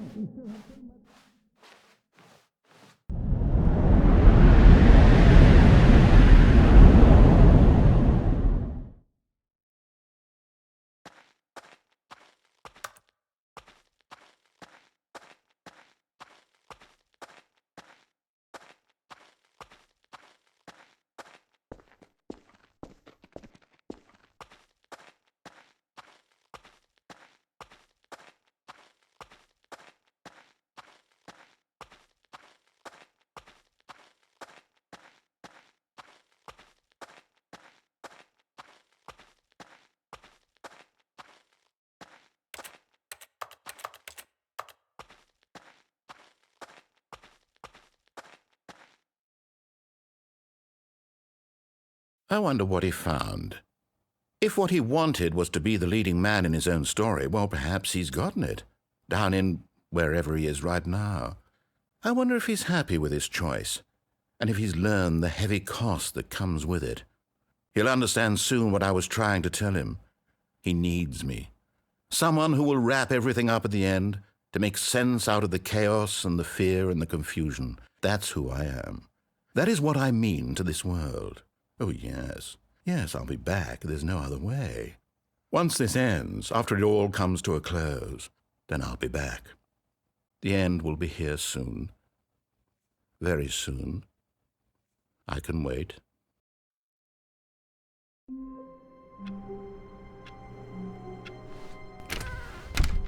But Stanley simply couldn't handle the pressure. What if he had to make a decision? What if a crucial outcome fell under his responsibility? He had never been trained for that. No. This couldn't go anywhere except badly. The thing to do now, Stanley thought to himself, is to wait. Nothing will hurt me. Nothing will break me. In here I can be happy forever.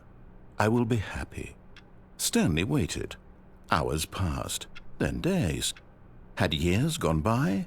He no longer had the ability to tell. But the one thing he knew for sure, beyond any doubt, was that if he waited long enough, the answers would come. Eventually, someday, they would arrive. Soon, very soon now, this will end. He will be spoken to. He will be told what to do. Now it's just a little bit closer. Now it's even closer. Here it comes.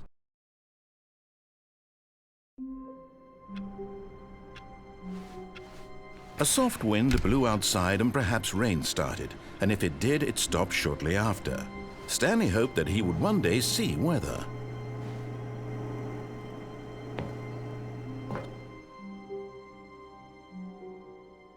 At first, Stanley assumed he'd broken the map, until he heard this narration and realized it was part of the game's design all along. He then praised the game for its insightful and witty commentary into the nature of video game structure and its examination of structural narrative tropes. So, now that you're here, what do you think? Isn't this a fun and unique place to be? Why don't we take a minute just to drink it all in? Okay, I'm over it now. What do you think? Are you sick of this gag yet? Ah, then in that case we'll continue. But now, here comes the real question. What do you think would have happened if you had told me that you wanted this to stop? Do you think it would have been particularly different? Would I have taken the same idea but rephrased it superficially to fit that answer? Perhaps you never would even have thought of it if I hadn't brought up the issue in the first place. Oh, now think about it. Will it be worth it for you to restart and then come back here just to do the other option? Clearly, this whole gag takes some time. What if the other option is even longer? How long will you spend in total just to have heard all the narration? Oh, and this is rich. Perhaps you've just played the other option, and now you've come to see what happens in this one. So, what do you think? Which choice was the better one? Imagine if you had selected Continue on your first playthrough, how tantalizing it would be not knowing what happens when you pick the other option. Indeed, you are one of the lucky ones. Though if the other option is really miserable to listen to, then perhaps you're not. In fact, I'm just going to say that no one who's listening to this is lucky. Well now, I've built up the other option so much that I'm going to stop talking and leave you to your decision whether to come back here, continue with the game, or just sit in this spot forever and ever. Cheers.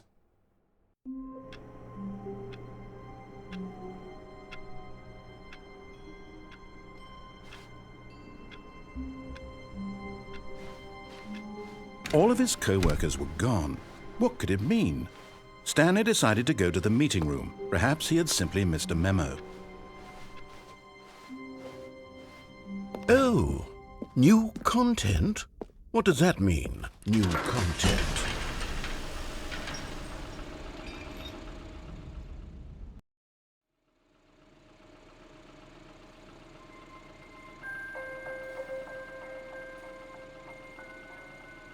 Hello, and thank you for playing the Stanley Parable Ultra Deluxe.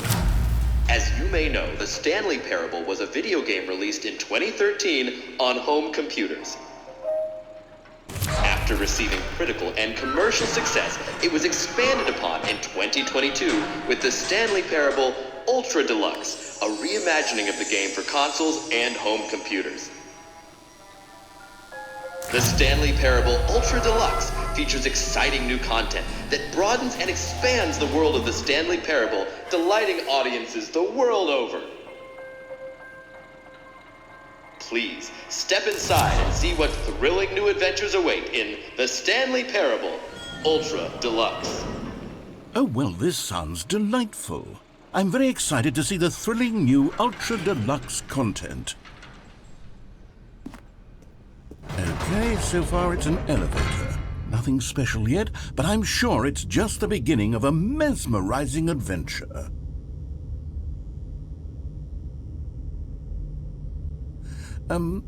Is it broken? What's going on here? Should we be moving somewhere or... Oh, there we go. All right, finally, at long last, it's on to the new content. I've never been more ready. Let's do it.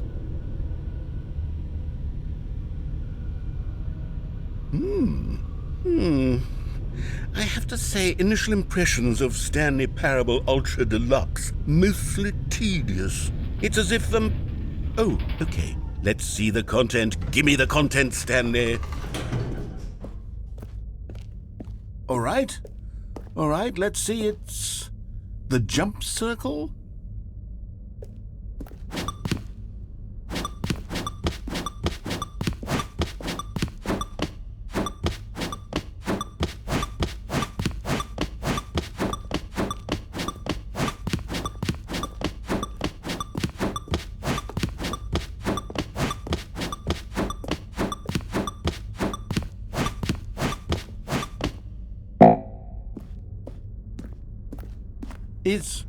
Is that it? Surely that's not all the new content. There has to be something else, right? Goodness. Another elevator. Stanley, I have to say, initial impressions of this game are not positive. It's just elevators and jumping.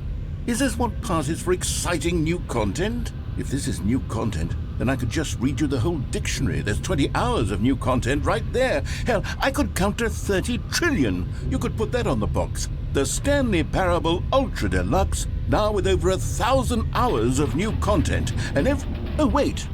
There's more. Very good. Yes. I knew there had to be something else. Let's see it.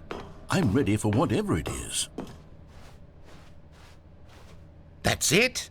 Oh, you've got to be kidding me. You see, Stanley? This is what happens when greedy video game developers with no respect for their fan base rush a cheap expansion to market for no reason other than to make an easy dollar. And don't get me started on the level of craftsmanship that's gone into it. In fact, I'm looking right now at the game's achievements, and it's hard to believe one of them actually says, "Test achievement, please ignore." What quality assurance department signed off on this? I'm infuriated and I'm offended, and I intend to find these people on Twitter and hold them personally accountable. It's my fault, Stanley. I built up too much anticipation around the new content, I'm afraid. It could never have lived up to such expectations. If you're still with me, why don't we just reset the game and we'll try to get back to what the Stanley Parable is really about. No frills, no gimmicks. Just you and me having a great time together like always. What do you say, friend?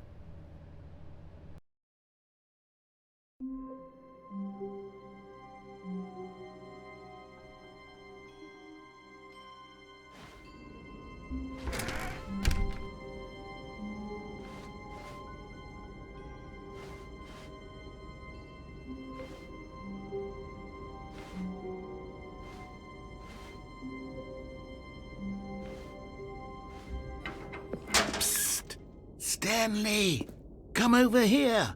In the vent. I want to show you something. Oh, you don't want to see the cool surprise I made for you? Well, oh, never mind. You're not a dog.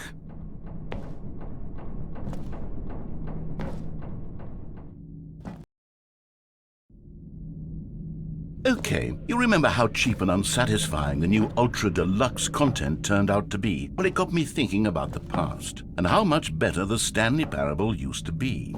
So I made something special and tucked it away here where the game's developers won't find it. Just our little secret. Take a look. I call it the Memory Zone. It's where I've been storing all my favorite memories so I can relive the peak experiences of my life whenever I want. Experiences like the launch of the Stanley Parable on PC.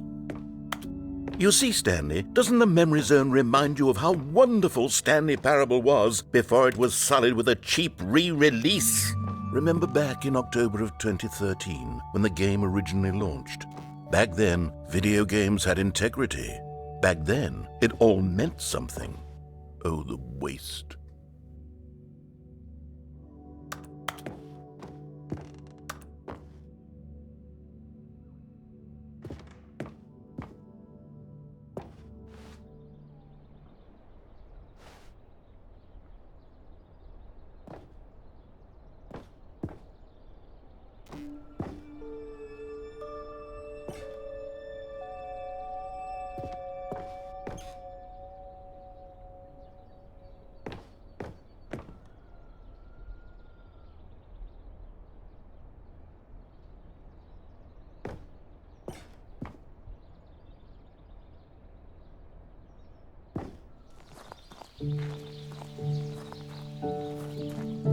And over here is where I keep reviews of the Stanley Parable. Like this stunning triumph of games journalism, 10 out of 10 from Destructoid.com. James Stephanie Sterling writes, and I quote, "Where so many games that aspire to be more than games end up less than any form of art, Stanley Parable strives and then succeeds to be every game ever created." Did you hear that, Stanley? Every game ever created. That's how grand and all-encompassing the original Stanley Parable was. It was literally every game ever created. It was Skyrim, it was Persona 3, it was all of them, and now it's nothing. It's no games at all. It isn't even the Stanley Parable anymore. It's just a husk now, a lifeless husk with an hour of new elevator content.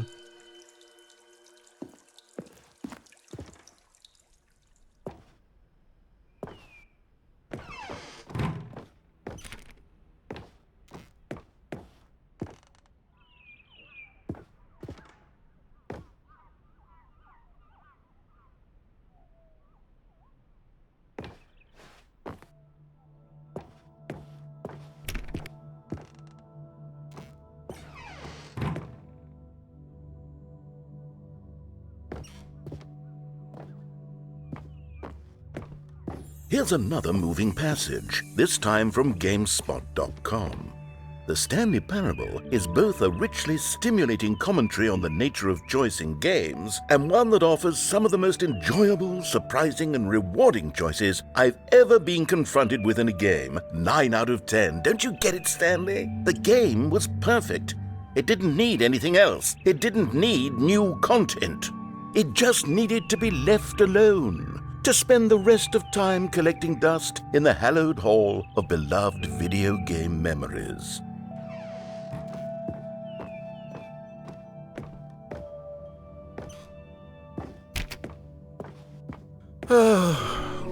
These were simpler times, Stanley.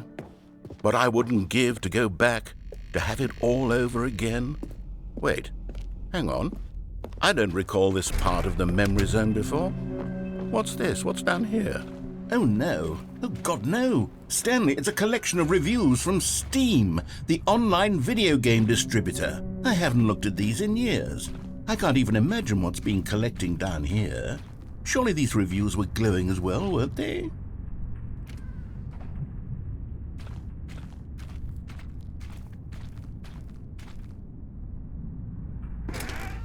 Honestly, I could not be bothered to play this game to full completion. The narrator is obnoxious and unfunny, with his humor and dialogue proving to be more irritating than entertaining. Unfunny! I'm not trying to be funny. I'm trying to make a serious work of art. I suppose I could write up a handful of gags to insert into the Stanley Parable, but the game is already such a densely layered web of profound philosophical insights that I can't even imagine where I'd have the room to stick them.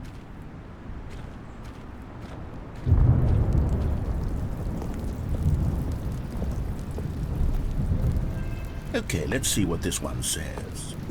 While the idea for the game is good, for someone who prefers non-linear games, this preachiness gets annoying fast. Preachy?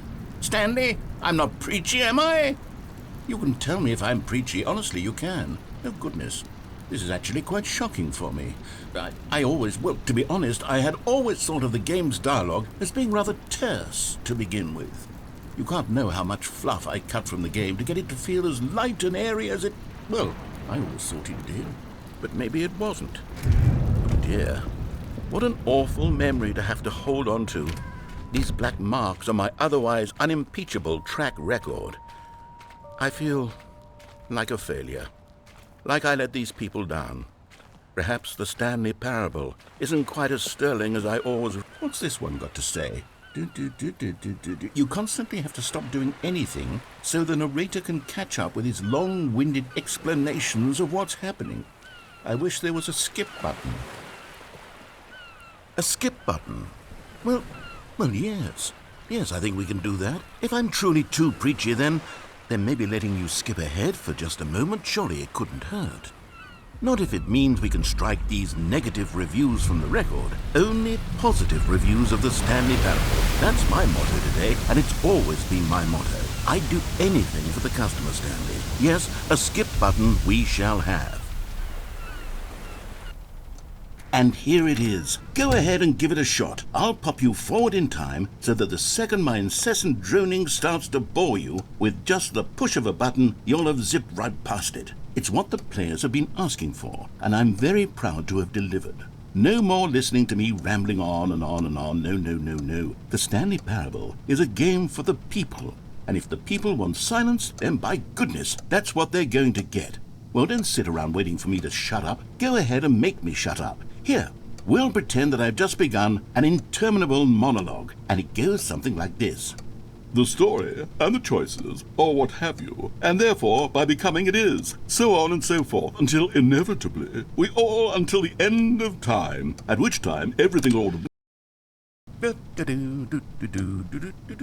Oh, you're back, you see. You were only frozen in time for a few minutes, but it was plenty of time for me to deliver a long, rambling monologue full of unnecessary verbal flourishes and lengthy ruminations on the nature of choice in video games. Of course, I happen to believe it was perhaps one of my more profound such ruminations. Not that, of course, you need a description. Well, there's sport. You really did catch me rambling on a bit, didn't you? But that's the power of the button. The minute I start to go off on a thoughtless display of self-absorption, it's right at you. Okay, welcome back, Stanley. Now, I should say that the amount of time the button has been skipping through is becoming longer and longer. That last one was, well, I want to say maybe 30, 45 minutes? It's not unendurable by any means, but there's really only so much I can ramble on to myself about. I know, it's shocking, isn't it? But at any rate, I do suggest that we not press the button again. I think the skip button has been aptly demonstrated, and we can say goodbye to it and just... Wait, how do we get out of here? Where did the door go? Wasn't there a door that led into this room? I do feel quite certain that there was one here before. How else would we have gotten into the room in the first place? I don't think one can enter a room without a door of some sort, or a window or something like that. Stanley, please don't push the button again. It's been 12 hours. You've just been frozen there. I don't know why the skips are getting longer, but they're really, truly getting longer, and my God, there's no way out of the room. Stanley, the door is gone. It's completely gone. I've looked at it from every angle. I've checked every one of those walls 1,000 times. And there's no door, Stanley. There's no door. There's just you and the button. And if you keep pressing it, I have no idea what will happen. Oh, Stanley, you're back. You're back. Oh, my goodness. I have someone to talk to again. Stanley, I think it's been a week. Or 2 weeks. I've been sitting here all that time, just sitting here, not a single person to speak with. And you'd think that that's just how it's always been, right? Me talking and you saying nothing. Would you think that it's exactly the same as always? Doesn't that feel like what we've already been doing? Me just talking? But it isn't, Stanley. It isn't the same at all. It isn't even close. Because I know you can't hear me once you push that button. That's what I'm realizing now, Stanley. I'm realizing that I needed to know that someone was listening. I needed there to be a vessel through which my words were moving. It was the vessel I needed, Stanley, not the outcomes, not the story. None of that matters anymore. I'll give it all up. I'll give up every branching path. I'll burn my story to the ground. One single thing I need. Oh... Hello, it's you. You're here again. Welcome. I have had time to think about you and about us and about everything we've been through. I've had so much time. I stopped keeping track after a year. Have you ever sat down in one place and not moved for one entire year? Let me describe it for you. To begin with, there is only regret. There is only the turning wheel of missed opportunities. I felt nothing at all but regret for the longest time, Stanley. Days. Months. I lost it all in a blur of the deepest longing to undo the past. And when that feeling had begun to subside, what took its place is what I can only describe as the collapse of every moment I have ever experienced my entire life. all of them, collapsed down into a single instant. In that instant, I could see myself clearly, calmly, with a collected heart. It was an impossibly rich wellspring of both delight and disgust simultaneously. I was consumed by it. I could do nothing but wallow in it for what felt like an eternity, for what I now know was far less. You see, it was a revelation for me. It was unlike anything I had ever known. It was a space without consequence, without action or outcome. It was divorced entirely from the question of free will that you and I have squabbled over for so long. There could be no one ending, no singular outcome of events, not if all events existed in the same moment, and I felt free.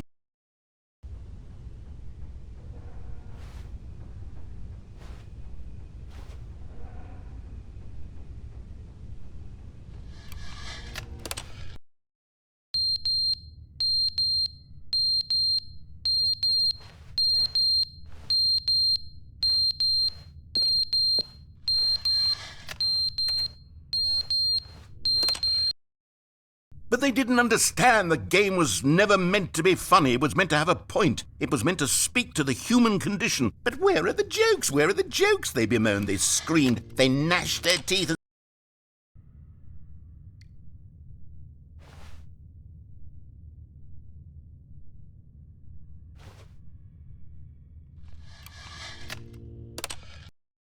The end is never the end, is never the end, is never the end, is never the end, is never the end, is never the end, is never the end, is never the end, is never the end, is never the end, is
all of his co-workers were gone.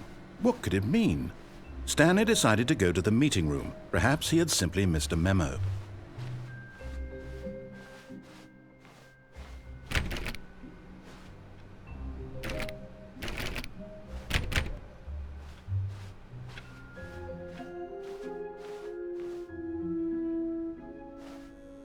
Oh, good. You notice my sign. Yes, I have something very exciting to show you.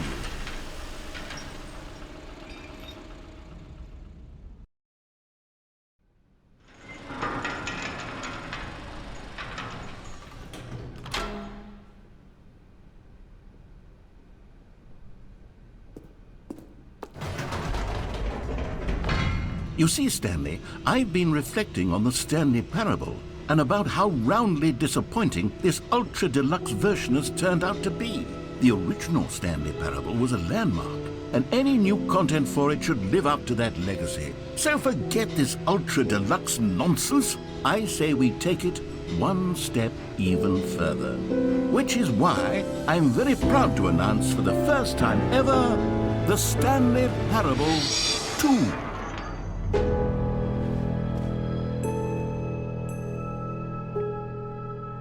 Yes, you see, isn't this far superior to a measly re-release with a few minor additions? Think of all the new territory we'll cover with a fully fledged sequel. An entirely new experience, built from the ground up. Why, there are so many possibilities. It could go in so many different directions. This is what fans have truly been asking for.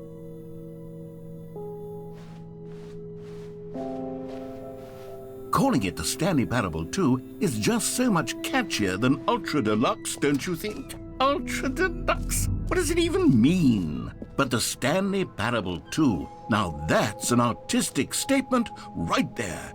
It's future-oriented. It screams progress and innovation and long-term franchising potential.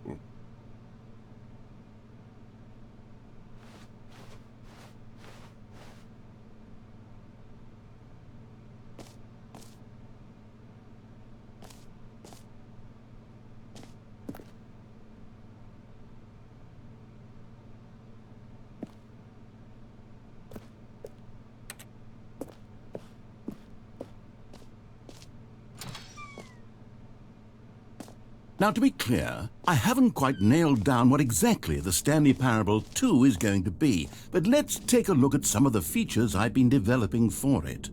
I figure that if I can loosely organize a handful of interesting concepts, that surely the game will sort of naturally spring up around them. It'll all work itself out. Game development is much more of a fuzzy magic than anything scientific or logical, really.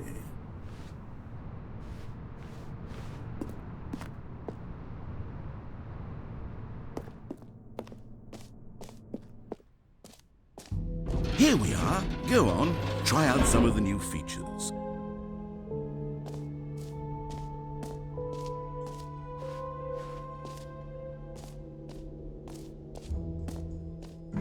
For the Stanley Parable 2, I asked myself, what do players really want? And of course, the first and most obvious answer is that they want to be individually recognized and validated as people. So with that in mind, my first addition to the game is this button which speaks the name of the person playing the game. Isn't that wonderful? Jim. Sorry, I should have clarified. Right now, the button only says the name Jim. But of course, in the final game, this button will say your name, whatever name that is. Here, let's have you role-play as Jim to really simulate the full experience of this feature. Just play along. I promise you'll love it. Okay, here we go. Let's take a deep breath, clear your mind, forget whoever you are, and simply become a person named Jim. Jim. Whoa, hold on. I wasn't finished setting up the backstory. If you don't properly roleplay as Jim, then you'll never understand the impact of this button. Otherwise, it's just a stupid button that says somebody else's name. Okay, we're doing it again, and this time let me finish first. Now, allow yourself to become Jim. Imagine yourself driving to work as Jim, playing frisbee on the weekends as Jim, staying up all night for a popcorn and horror movie sleepover as Jim, developing a crippling substance addiction as Jim, rediscovering yourself through fringe religious groups as Jim, and finally, dying a slow death at an old age, surrounded by members of your cult as Jim. Do you feel it in your soul? Are you really, truly Jim right now? If so, then please step forward and press the button. Jim. Yes, you see? What a thrill, what a rush. That was you. The button described you. Do it again, do it again. Jim. Ooh, it hits even harder the second time. If this were the only new feature in the Stanley Parable 2, it would still be worth the money. let's take a break from the gym button. I'm too emotionally drained from all of this personal validation.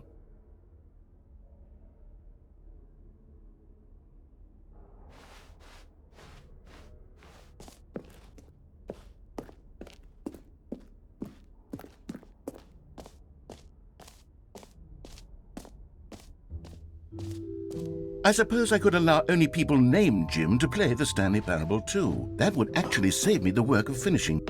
An epilogue would be fun, wouldn't it, Stanley? Yes, it would go at the end of the, well, we'll figure that out later.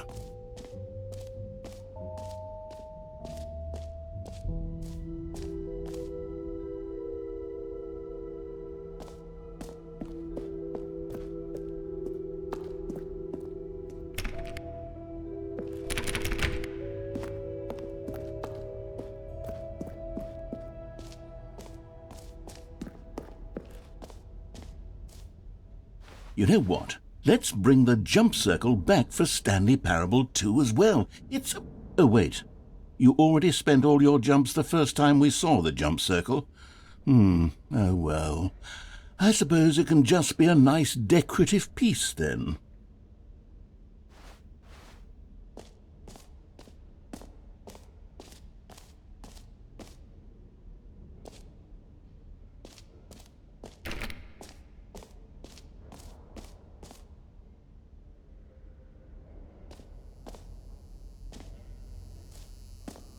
Now here's something special. You remember that broken test achievement that got left in the game on accident? Well, I'm developing a technology to simply give you the achievement. Yes, you see, you'll come to this lever, and when you pull it, the achievement will be given to you. It's as simple as that.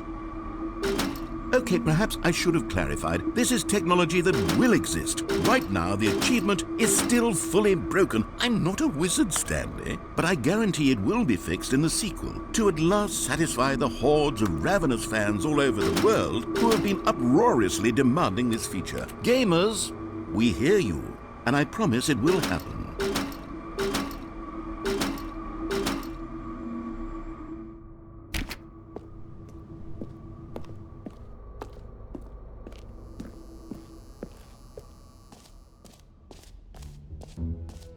What else? What other exhibits haven't we seen yet?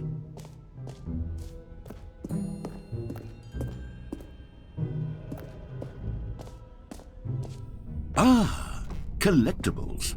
Now it's a real video game. In the Stanley Parable 2, you'll run around gathering up these miniature Stanley figurines. And what's truly innovative is that there will be no reward for collecting all of them. I don't want to stifle the intrinsic joy of watching a number go up. You simply collect all of them, and then you move the hell on with your unremarkable life.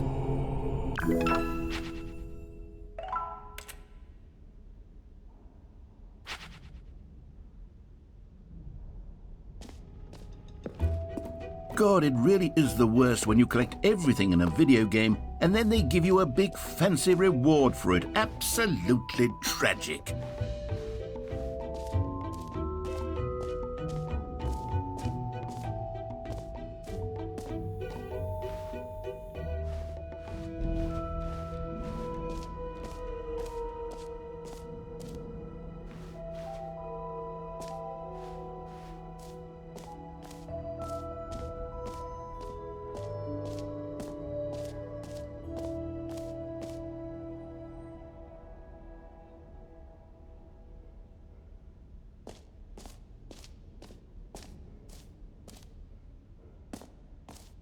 Okay, I'll be honest, I haven't yet decided on this one. I think that in the new version, the office could use a bit of decoration, like balloons. But I'm undecided on Get Well Someday and Happy 12th Birthday. Which would you go with? You know, sometimes when you solicit another person's opinion, it makes you realize that you knew which one you actually really wanted all along. Get Well Someday it is.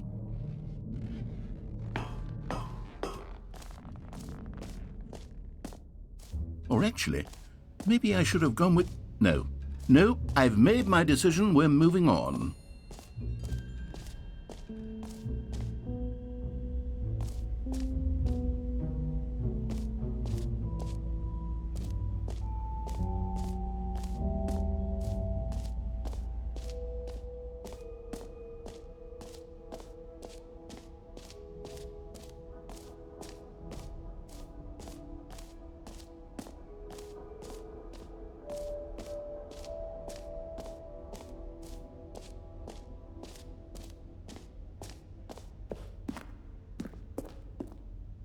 A common complaint of the Stanley Parable was that it was confusing and paradoxical, that it engendered a chaotic sense of reckless despair in those who played it. Well, I'm happy to say that after much consideration, I've engineered a clever solution to this fundamental problem with the game.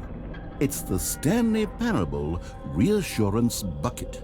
You see, Stanley, anytime you're holding the bucket, a sense of calm and ease will fill your mind and your heart. It's true.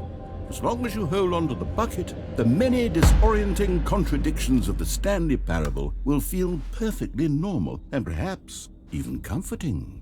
You may even come to long for the gentle embrace of jarring cognitive dissonance while the bucket is in your arms. And to be honest, it's a much more convenient solution for me than actually redesigning the game to be less uncomfortable. Can you imagine what a pain in the ass that would be? Yes, the bucket is the perfect solution. Come on, give it a try. Can you feel it? The glow of comfort, even in the face of crushing despair, must already be sweeping through your body. And in fact, can I say that I do believe the bucket lends you an air of charisma as well? I think that just holding it has made you the slightest bit more attractive as a person. The benefits of the bucket seem to go on, don't they? All this and more await you in the Stanley Parable 2.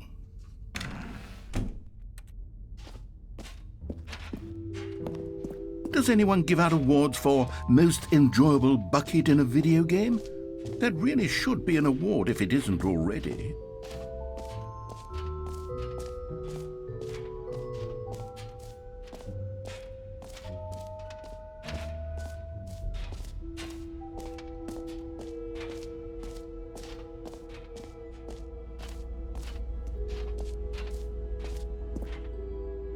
Stanley, here's an idea that I'm truly fond of. It's never been done before in a video game. This is, in fact, a hole that you can fall down forever. That's right. Infinite falling. You can fall until the end of time, if you like. A stunning leap forward for video games as a medium.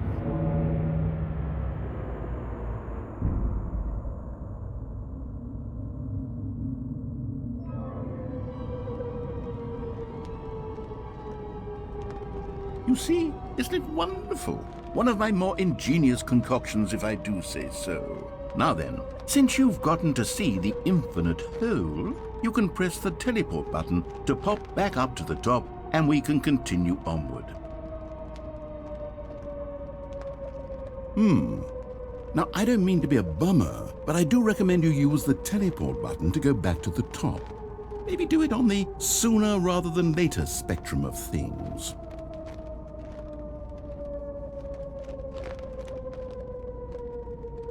Okay, Stanley, I don't know quite how to say this tactfully, but it's possible that I slightly exaggerated the infinite nature of the hole. Is it a very, very deep hole? To be certain it is. It's an extremely deep hole. I don't want anyone to say that it isn't an astonishingly deep hole. It is. Is it infinite? Well, that sort of depends on your definition of infinity. From one perspective, the infinite is merely philosophical in nature. It's more of a... Okay, well, good for you. You found the bottom of the hole. You found me out, Stanley. I'm a liar and a cheat, and you're so clever. Look, I think the issue here is just that you're unusually fascinated by falling. What normal person actually wants to fall infinitely? I figured the hole was as deep as anyone would actually need. Don't you put this on me. Maybe you're the problem. Look, things got a little heated there. I think we both said some things we didn't mean. Why don't we just put all this behind us and agree to just call the hole mostly infinite? If that works for you, then go ahead and press the teleport button to warp up to the top of the hole and we can move on. I'll just be up here when you're ready. Great! Now, I'm very excited to show you even more of my ideas for the sequel. Oh, for heaven... You see, I was right. The problem is you. The problem is that you like holes too much. Not normal. A normal person would have said, yep, that's an infinite hole right there, goes on forever till the end of time. Don't need to see it all, but not you. Oh, no, no, no, no. You have a weird sort of... Oh. Did the hole seem even shorter to you this time? I couldn't help but feel like you spent a little less time in there than you did before. I mean, admittedly, I didn't make an infinite hole, but I didn't think it was that not infinite. Well, I suppose once again there's nothing to do here. If you decide you've had enough of the hole, you can hit the teleport button and come join me up above. Had enough? I'm positively thrilled. I really do have so much more to show you and to talk about, and I've had enough of the hole for a lifetime. Gosh, how could I have guessed? You're back in the hole. If this starts to become a thing where... Wow, okay, yes. I'm starting to become extremely certain that the hole is not only not infinite, but that it's growing steadily less and less infinite. I suspect that I'm starting to hit the point where it's no longer feasible to call the hole infinitely deep, even by the lax overall standards for accountability and marketing. What's going on here? Stanley, I have no explanation for the uncertain nature of the hole's length. Here, let's try something. Let's pop back up to the top, and we'll see if it gets any shorter. Well, there it is. The shame of my lie has come to haunt me. Not only is the hole not infinite, but it's barely even a hole at this point. It's more of a concavity, or even a very aggressive divot. How is this still appealing to you? I know you're obsessed with holes, but at this depth, I just can't see this scratching the itch. Oh, who am I to judge? You just do whatever it is you're here to do and hit the teleport button when you're ready to move on.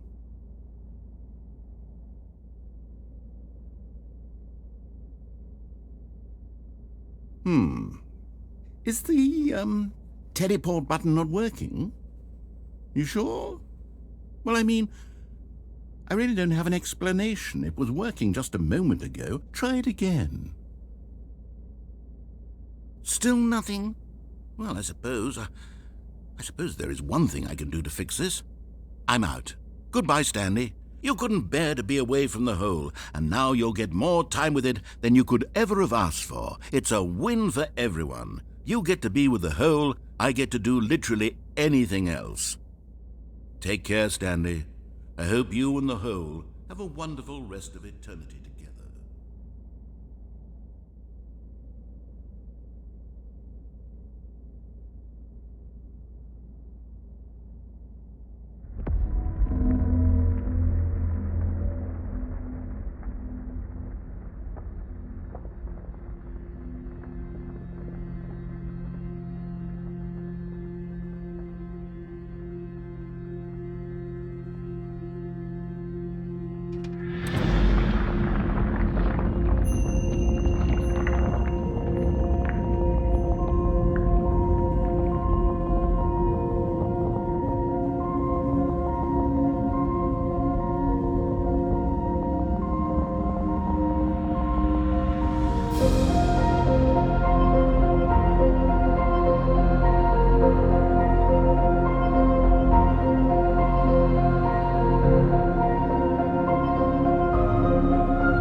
My head's stronger. Now you're no longer using up the space of mine.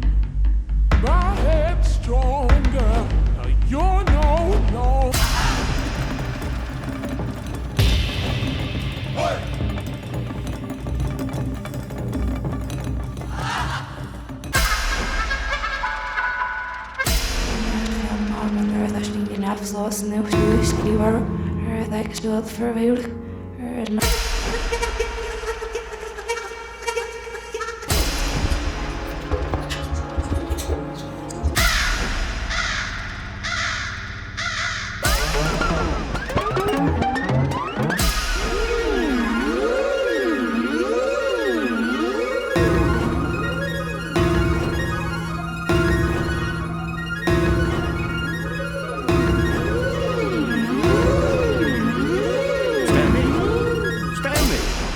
Stanley! Oh, good, you're awake. It seems you had sort of dozed off there, drifting away into dreamland. But we can't have that, Stanley, because this hole is just so darn fascinating that I want you to be wide awake for every second of it. You don't want to miss a single moment. So how about if I just pop in from time to time and wake you up to keep you really, truly focused on the hole? From the looks of things, you and I will have many, many years here in this hole, and I'm looking forward to all of them. Stay alert, Stanley. I'll be back. Toodle-pip.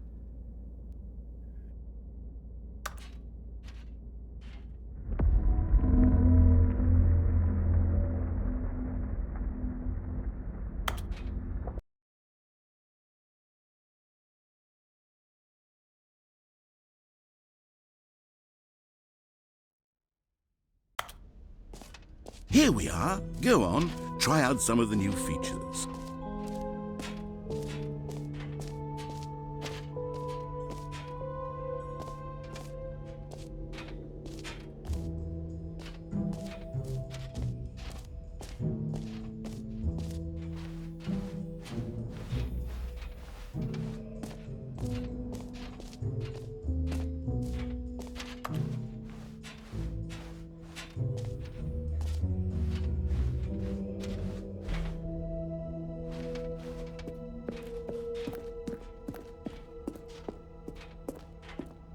All right, have you seen everything you wanted to? Ready to move on now?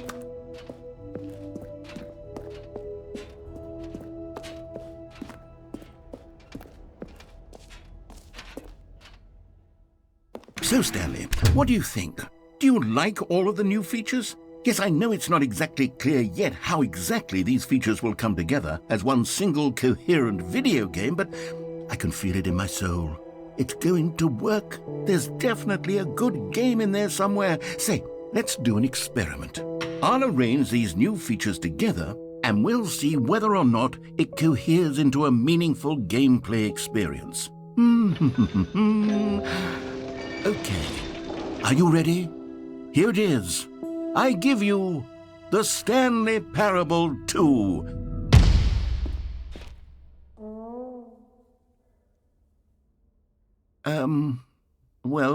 I mean, there's potential here, right? It's sort of... Okay, never mind. Hold on, let me do a different arrangement. Okay, yes, this is much better. I feel good about this. Here we go, version 2. Who am I kidding, Stanley? This isn't a coherent video game at all. It's a lot of gags. And I do very much enjoy creating gags, but they don't add up to anything. I wanted more than anything to create a sequel that would capture all the magic of the first game. I wanted fans to love it. No matter how good these gags are, they won't stand on their own. They would need the structure and the gameplay of the original. Wait, maybe that's it. I can take the original Stanley Parable and simply, well, insert a few of my new features into it. Tastefully, of course. With respect. With care for the vision and integrity of the original game. Would it possibly work? I suppose it could. But it would need a really, really tremendous title screen. A title screen that says with bold and uncompromising conviction, "This is the Stanley Parable 2. Let me see if I can whip something up. All right, perfect. Go ahead. Take a look.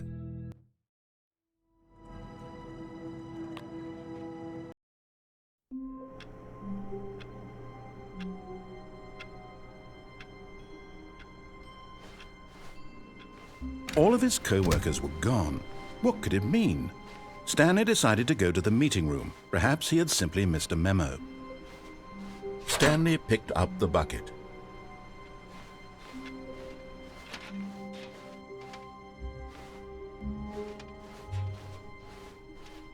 Stanley clutched the bucket tightly to his chest and entered the door on his left.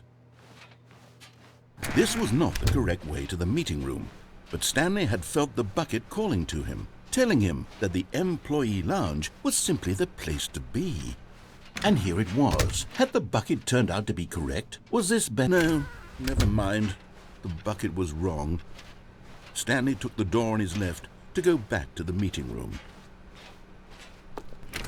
No, Said the bucket. don't go to the meeting room. Go somewhere else. The cargo lift, yes. Go there. Go to the cargo lift.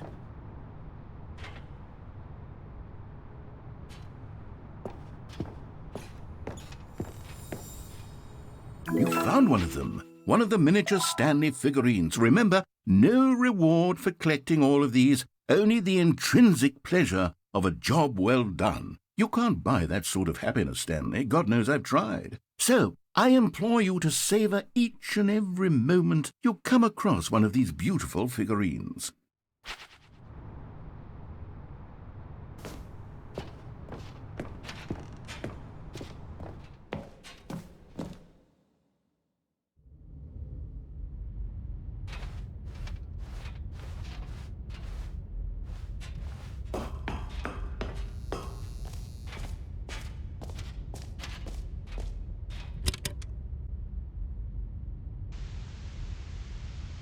Okay, this is day number 295.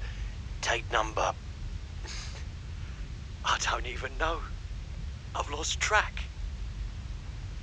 Nothing feels real anymore. The longer I study this bucket, the less sense anything makes. The sheer euphoria I feel every time I pick it up. No matter how many times I've done it, it's always the same feeling. And the emptiness in my chest when I set it down, it doesn't make sense. There's no explanation for it. I still haven't figured out why I see the world so differently when this bucket is in my arms. Why everything feels so... What do I do with this treasure? I can monetize it. Yes. It's unthinkable the amounts of money people will pay for even just an hour with the bucket. This is my golden ticket. But I have to be careful, because as soon as this gets out, there's going to be a target on my back. Even now, I don't know who might be trying to get... What's that? Who's there?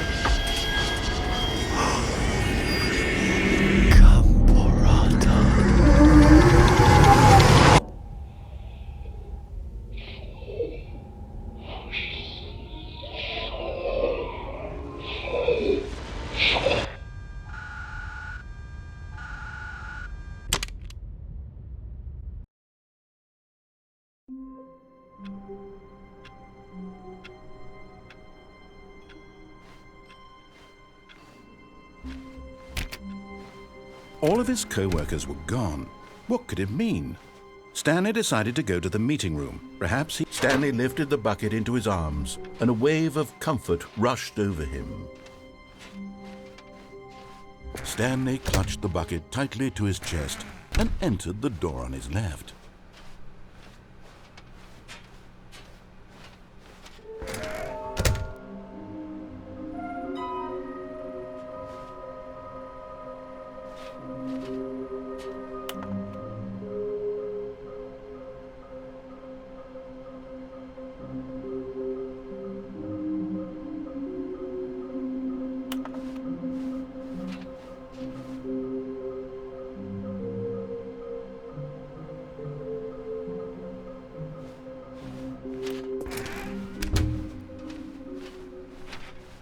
coming to a staircase, Stanley and the bucket walked upstairs to the boss's office. Another miniature Stanley figurine. This, there really must be a snappier name for these things. What about mini-stands? Stanley figs? What about Stanlerines? Yes, I think I like that. Another Stanlerine under your belt.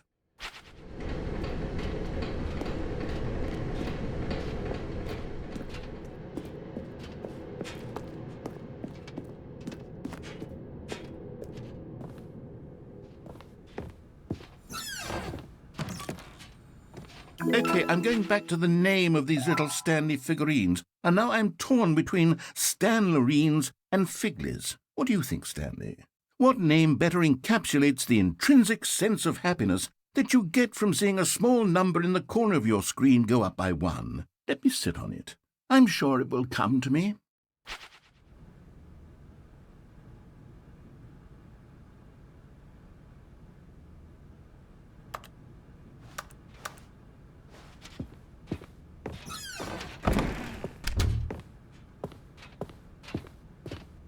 Stepping into his manager's office, Stanley was once again stunned to discover not an indication of any human life.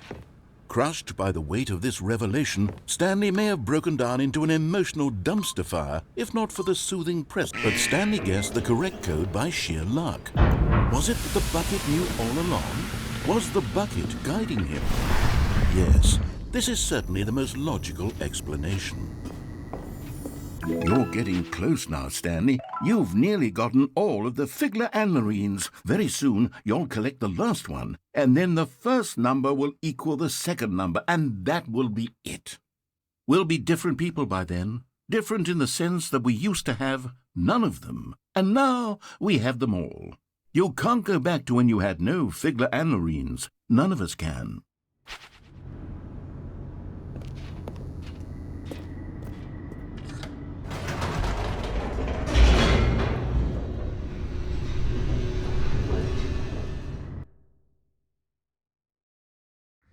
The elevator raced downward, plummeting towards an unknown fate. It would be all Stanley could do to keep himself together, if not for the bucket. Soothing him, comforting him, reassuring that in this darkest moment of uncertainty, he would be all right. The bucket is here for you, Stanley. Everything will be fine. Stanley and the bucket walked straight ahead through the large door that read, Mind Control Facility.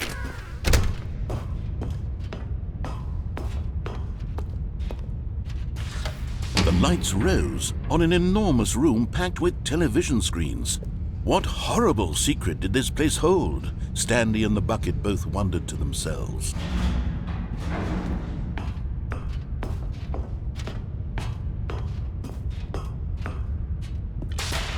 The monitors jumped to life, and Stanley nearly dropped the bucket in shock. Everyone in the office was being videotaped, monitored like guinea pigs. The bucket had never seen anything like this, and it very nearly burst into tears as Stanley cradled it gently, reassuring it that everything would be fine. Was the bucket under the mind control facility's influence as well? Had the bucket been told to do things it didn't wish to do? What kinds of things does a bucket want to do or not want to do in the first place? These questions raced furiously in Stanley's feeble mind. No! He screamed into the bucket. He couldn't accept it. His own life in someone else's control, never! He squeezed the bucket tighter, his one friend in the entire world. At this point, he could trust no one except for the bucket. But here was the proof. The heart of the operation. Controls labeled with emotions, happy or sad or content. Walking, eating, working, all of it monitored and commanded from this very place. And as the cold reality of his past began to sink in, Stanley decided that this machinery would never again exert its terrible power over another human life. For he and the bucket would dismantle the controls for good. Two best friends, Stanley and the bucket, up against the world. They high-fived in a really cool way, and the bucket made a sassy comment about taking down the system.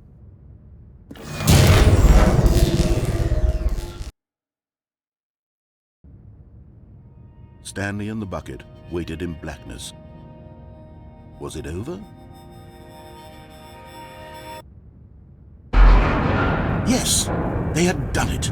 Stanley and the bucket had defeated their greatest and darkest enemy, freed themselves from the tyrannical grip of the evil mind control machine. Freedom was now mere moments away. Excitedly, the two of them began to discuss the kind of life they wanted to live once they stepped through this massive door. The bucket wanted to learn to roller skate.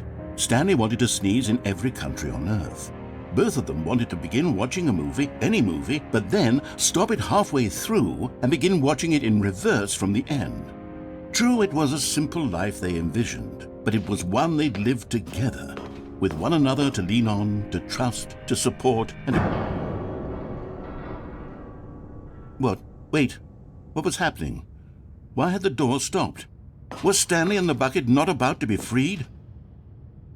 An unbearable silence filled the room, lingering in uncertainty, until finally the truth hit Stanley square in the face. This building did not want the bucket to leave. Even the facility itself recognized the incredible calming presence of the bucket, needed the soothing warmth of the bucket, would go to any lengths not to part with the bucket. No. Stanley can't leave this place, not while he has such a precious bucket in his arms, not while this building has anything to say about it. Stanley realized he would never again leave this very room, but at least he has the bucket. To be trapped eternally in darkness isn't really so bad, Stanley thought to himself. As long as I have my bucket with me, right? I'll be okay, won't I? Stanley gulped. Very soon now, he was about to find out.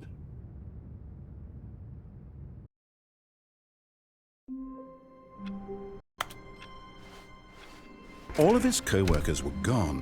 What could it mean? Stanley decided to go to the meeting room. Perhaps he had simply missed a memo.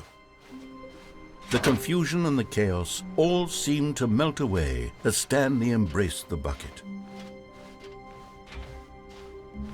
Stanley clutched the bucket tightly to his chest and entered the door on his left.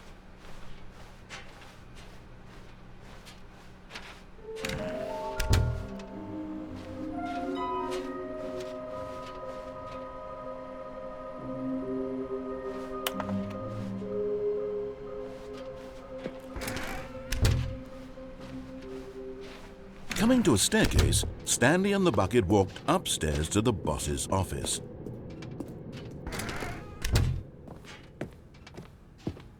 Stepping into his manager's office, Stanley was once again stunned to discover not an indication of any human life.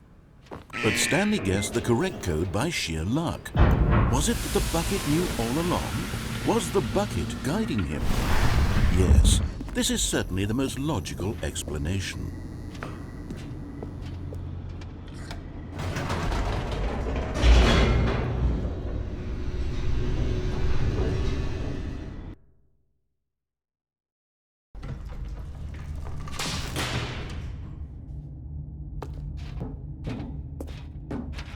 Stanley and the bucket walked straight ahead through the large door that read, Mind Control Facility.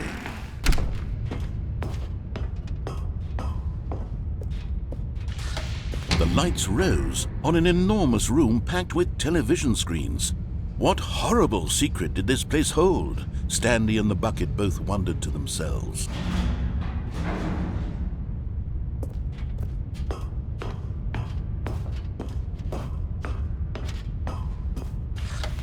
The monitors jumped to life, and Stanley nearly dropped the bucket in shock. Everyone in the office was being videotaped, monitored like guinea pigs. The bucket had never seen anything like this, and it very nearly burst into tears as Stanley cradled it gently, reassuring it that everything would be fine.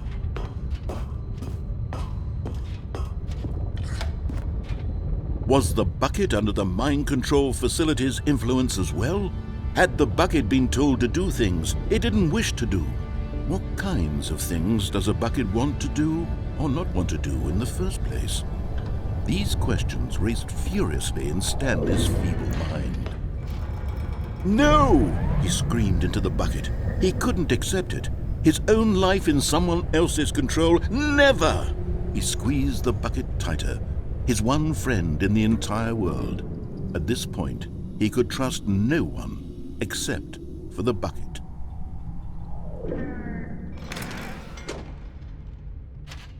But here was the proof. The heart of the operation. Controls labeled with emotions, happy or sad or content. Walking, eating, working, all of it monitored and commanded from this very place. And as the cold reality of his past began to sink in, Stanley decided that this machinery... But at the last second, the bucket jumped in and pressed the button to turn on the controls. Stanley gasped in horror. Had this been the bucket's plan all along? To take over the machine and claim the power for itself? How could the bucket have betrayed him like this? Stanley was prepared to throw the bucket away in disgust when suddenly an image appeared upon the enormous screen. Birds. Silly, silly birds. The control buttons became active again.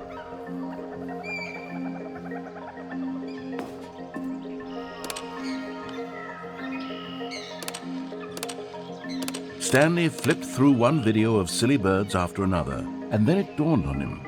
This wasn't a mind control facility at all. It was a facility for monitoring and surveilling silly birds all over the world. The mind controls were only a facade to disguise its true intentions. Had the bucket known this all along? Stanley marveled at the metal genius in his hands, the one who had pointed him towards this incredible discovery. Stanley and the bucket never found freedom because they spent the rest of their lives here in this place, flipping through live streams of the silliest birds imaginable. Of all the possible paths his life could have taken, this one was surely the best. And Stanley was happy.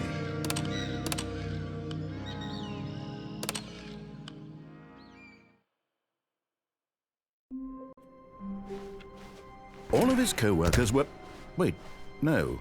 This isn't the right office, is it? Is this Stanley's office?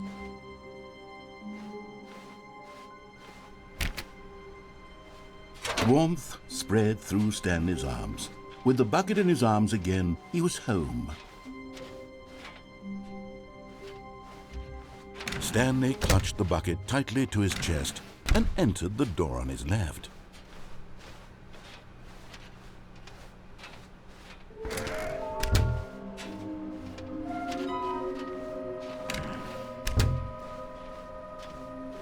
Coming to a staircase, Stanley and the bucket walked upstairs to the boss's office.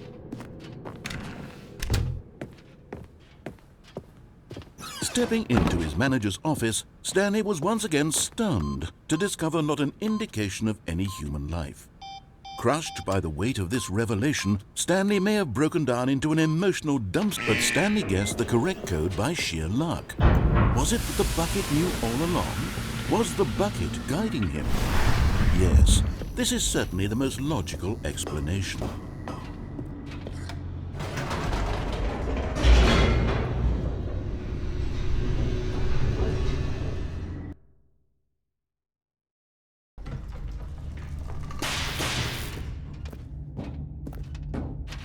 Stanley and the bucket walked straight ahead through the large door that read, Mind Control. Although this passageway had the word escape written on it, the truth was that at the end of this hall, Stanley and the bucket would both meet a violent death. The door behind them was not shut. Stanley and the bucket still had every opportunity to turn around and get back on track. At this point, Stanley and the bucket were knowingly walking forward into a very painful death for each of them.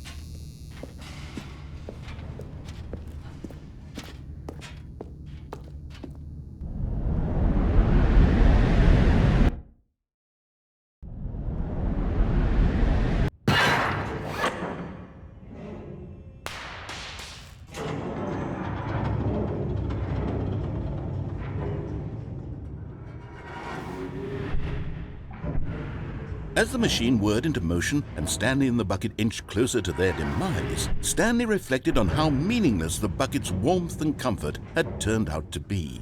To be sure, it puts the mind and the soul at ease to embrace the bucket, but what use is a sense of ease when you're about to be crushed to death? This is what Stanley thought to himself, and he sort of kicked himself for wasting so much time carrying a bucket everywhere. Farewell, Stanley.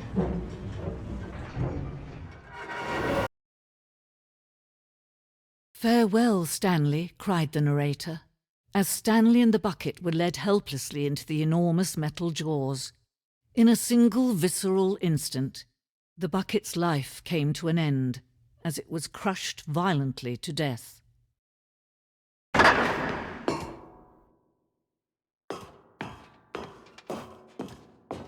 It was a shame, the death of such a magnificent bucket. It's true that all buckets are radiant in their own way, but this one stood above the rest. It was a glorious bucket to behold.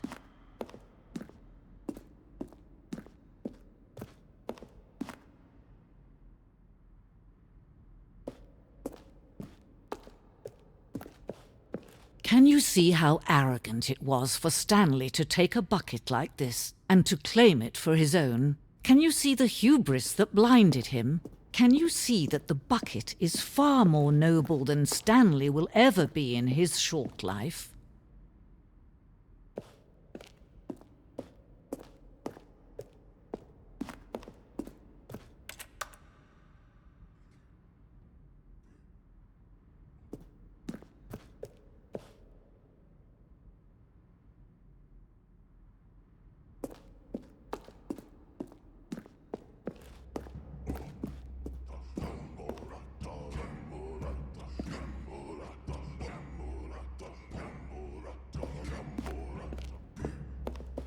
No man can own a bucket, and certainly not a bucket as dazzling to behold as this one. It is man who should kneel before the bucket.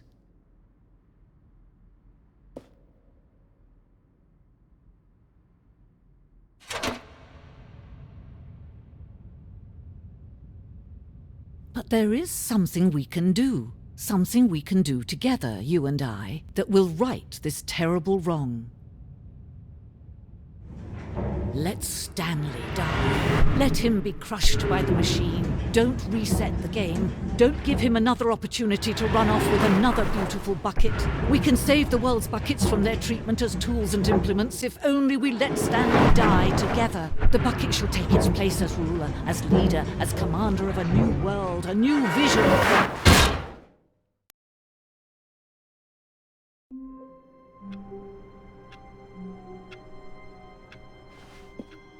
The meeting room. Yes, that's where everyone would be. Stanley just needed to get to the meeting room, and from then on, he would never be alone ever again. Stanley picked up the bucket and smiled. He'd never be alone again, not truly alone, not with the bucket around. Stanley clutched the bucket tightly to his chest and entered the door on his left.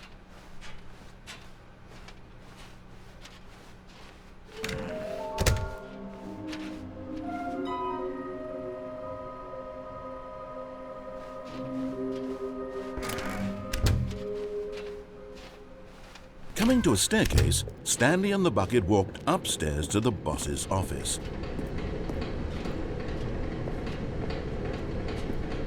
But Stanley just couldn't do it. He considered the possibility of facing his boss, admitting he had left his post during work hours. He might be fired for that. And in such a competitive economy, why had he taken that risk? All because he believed everyone had vanished? His boss would think he was crazy. And then something occurred to Stanley. Maybe, he thought to himself, maybe I am crazy. He looked down at the bucket in his arms. Am I crazy? He asked the bucket. The bucket returned his gaze, but said nothing at all. That's strange, Stanley thought. Usually the bucket is a source of guidance and wisdom for me in difficult times such as these. He held the bucket close, yet felt none of its familiar reassurance and comfort. And that's when Stanley realized, this isn't my bucket. It's just a normal, everyday bucket. Someone else's bucket, perhaps. How did I end up with someone else's bucket? This is all terribly wrong. Surely no good would come from this. Who knows what sorts of bizarre hallucinations Stanley might experience without the psychologically grounding presence of his bucket. And indeed, now he noticed that the rooms were repeating, which was, of course, very odd.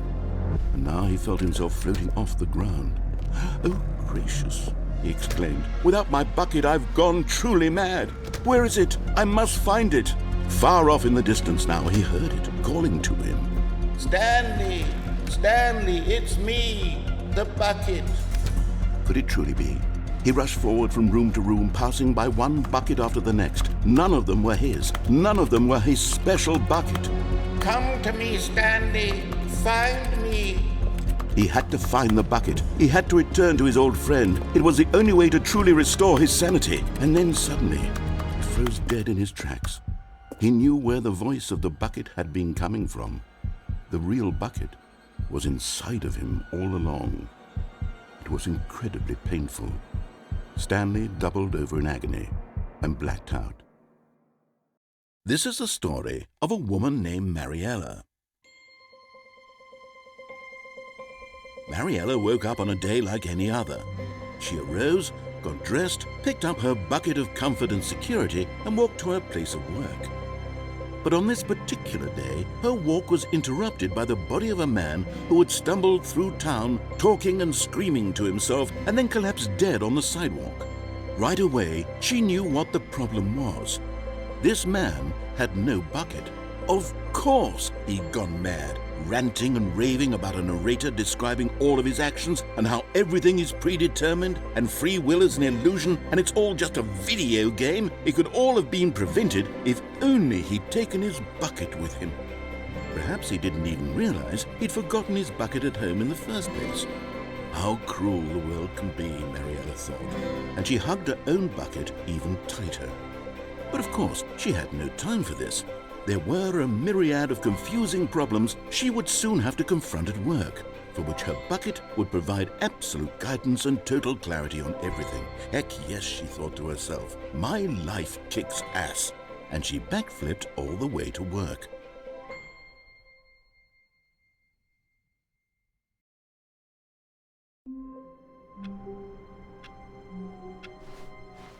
All of his co-workers were gone. What could it mean? Stanley decided to go to the meeting room. Perhaps the good old bucket. Just Stanley and the bucket. Off on another thrilling adventure together. Stanley clutched the bucket tightly to his chest and entered the door on his left.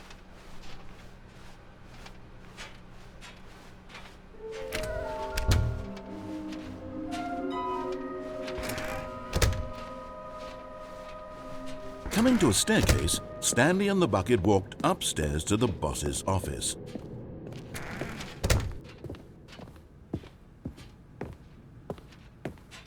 Stepping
All of his co-workers were gone. What could it mean? Stanley decided to go to the meeting room. Stanley cradled the bucket in a gentle embrace, protective yet delicate, assertive yet compassionate. Stanley clutched the bucket tightly to his chest and entered the door on his left.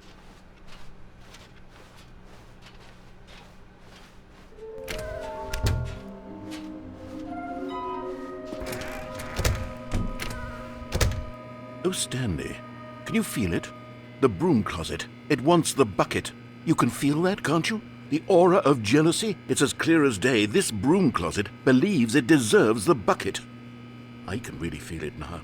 It's a bucket. It belongs in a broom closet. That's what the broom closet is trying to say here. It's supposed to go with the other cleaning supplies. Good for you, Stanley. Don't give in. Don't hand over the bucket.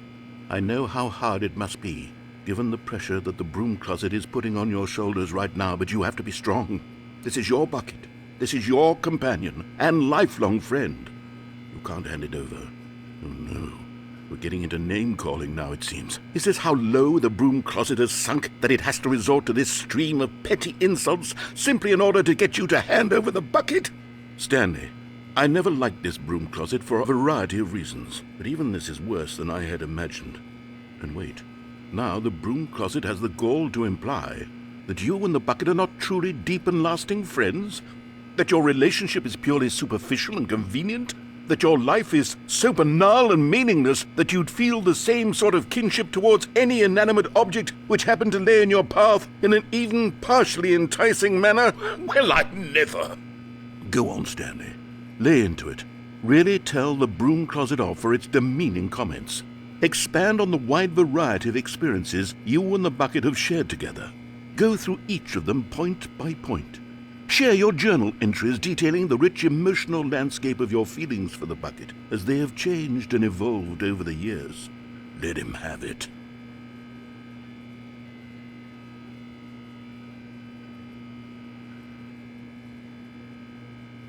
Okay, I've got you something which I think will help settle this debate once and for all. Here we go. There. Now it's settled. No more debate, no more discussion. Take a hike, broom closet, with all your meandering philosophical diatribes about the nature of cleaning supplies and their relationship to broom closets in the natural order of things.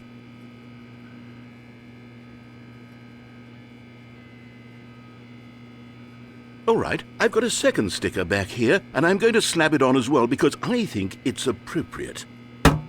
You see? I feel that it works because the sticker is also a bucket. That way, if you're ever unsure whether the thing you're holding is a bucket or not, you can look down at this sticker and say to yourself, "Ah, it's a bucket." There really is a wide variety of applications for this sticker.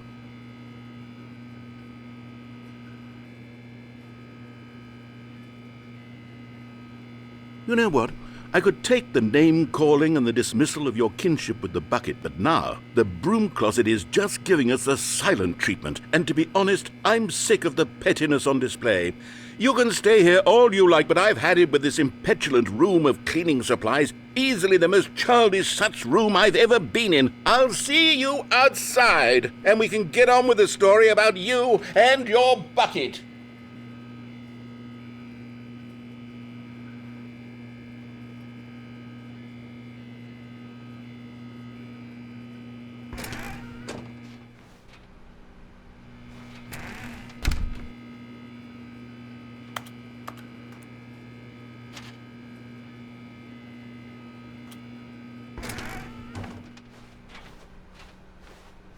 Coming to a staircase, Stanley and the bucket walked upstairs to the boss's office. Stepping into his manager's office, Stanley was once again stunned to discover not an indication of any human life.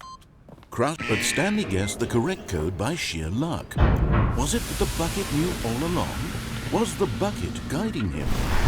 Yes, this is certainly the most logical explanation.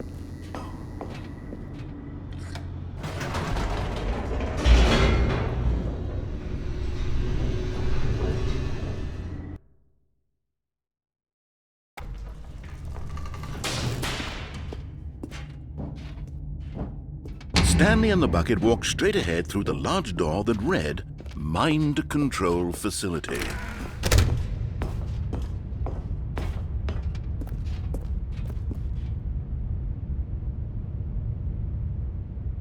But just as Stanley was about to proceed further into the mind control facility, he tripped and fell over the railing and into the dark void below. Thankfully, he fell directly onto the bucket, which safely cushioned his fall. Now, what to do next? Stanley wondered. Stanley and the bucket could find no way out of this enormous pit, and so eventually they decided that the best thing to do would be to simply get comfortable down here. So they set up a little couch and relaxed. It really wasn't so bad down here, a bit cold perhaps. After some time had gone by, they installed a few shelves as well, and a sort of kitchenette that was useful for when the bucket was craving paninis. But it wasn't until the rugs and the standing lamps came in that it really started to feel like a home. In fact, after some time, Stanley realized that it had been ages since he had even thought of the mind control facility at all. He'd never gotten to fully explore what was up there, never been able to unearth the many mysteries of the mind control facility. This lack of closure began to eat at him. Soon he was dwelling on his regrets, and the state of their home slowly decayed as Stanley became withdrawn and neglected the cleaning. It unsettled the bucket deeply. Stanley wasn't usually like this. The bucket tried to reach out to him again and again, but to no avail. All Stanley could think about, all he could talk about, was going back, doing it over again, staying on the path. It was a mistake to leave the path. It was a mistake. It was a mistake. I need to do what the narrator says. I need to see the true ending. This made no sense at all to the bucket, which was simply trying to live its life down here as comfortably as possible. Yet Stanley was unconsolable. This isn't an ending. This is just a hole in the ground. The bucket sighed. True, it wasn't an ending. But it's where we happen to be. And maybe, possibly, if we accept the reality of things, maybe this will become an ending eventually. It's what the bucket was counting on. The two of them waited for a very long time.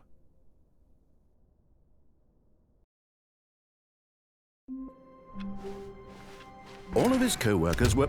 Wait, no. This isn't the right office, is it? Is this Stanley's office?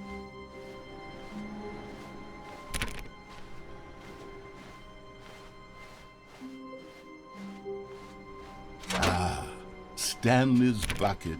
The only co-worker he would ever truly need. Stanley clutched the bucket tightly to his chest and entered the door on his left.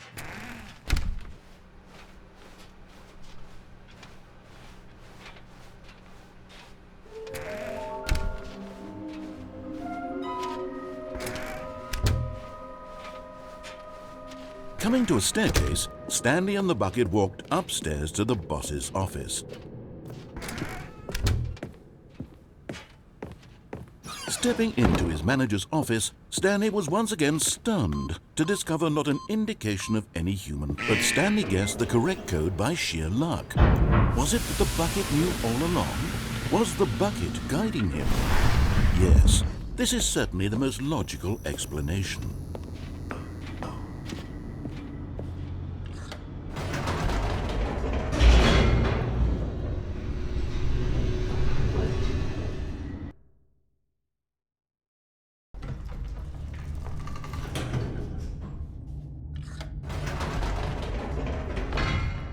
Wait, Stanley said to the bucket. Can we go back up? When I was pressing those keypad buttons, there was something very intriguing about the number 3. I want to go back so I can try pressing the number 3 again. The bucket said nothing.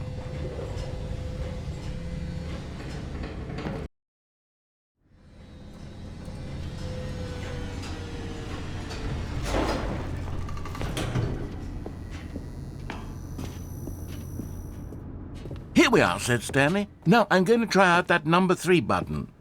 He took the bucket over to the keypad and began absolutely slamming on the number 3 over and over and over. Wow, he said. The number 3 is such a special button. I'm having the time of my life. Stanley looked expectantly at the bucket, but the bucket remained silent. This was a shock to Stanley, who had always felt such a connection with the bucket. How was this not as exciting to the bucket as it was to him? Once Stanley had had enough of the number 3, he got back in the elevator.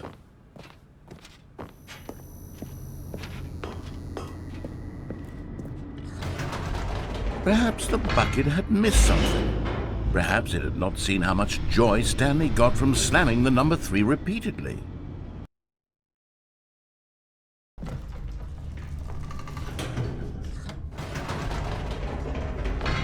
No, said Stanley to the bucket. You can't go on yet, not till you understand how much the number 3 means to me. You and I have been through so much together, and I just want you to see what I see. Feel the happiness I feel. He smiled at the bucket, and the bucket said nothing.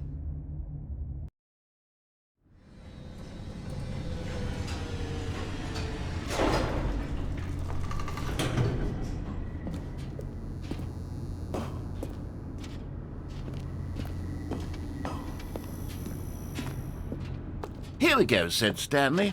This time I'll really show you. He ran to the number 3 and began to wail on it like a musician on a beloved instrument, weaving a concerto of truth and passion.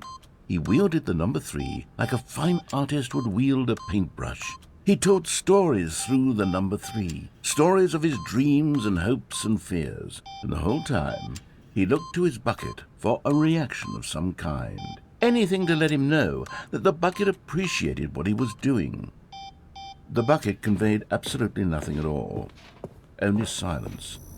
Crushed by a wave of dejection, Stanley returned to the elevator. Stanley and the bucket were so close. They'd always been there for one another. Why suddenly could the bucket not connect with this passion of Stanley's? The question caused Stanley to ruminate the whole way down the elevator. He knew that there must be a way to get through to the bucket, to communicate fully with his dear friend. Surely there was a solution, mustn't there be?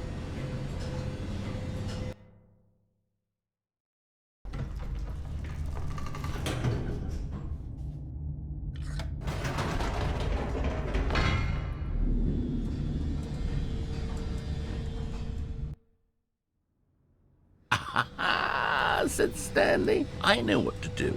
I know how to fully express this feeling in my heart.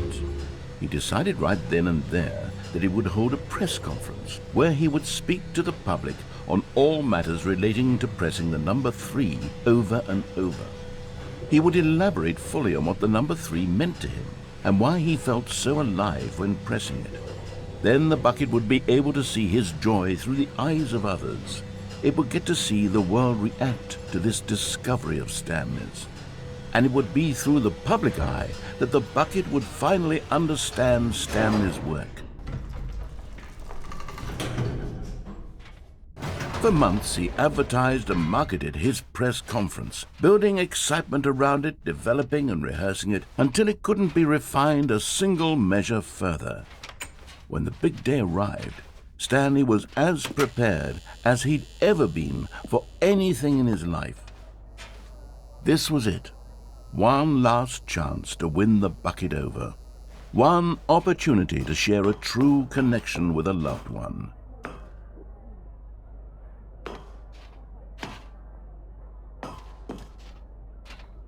There was no one here. Nobody had come to the press conference to hear Stanley speak, to listen to him talk about what it really means to press the number 3 on a keypad over and over.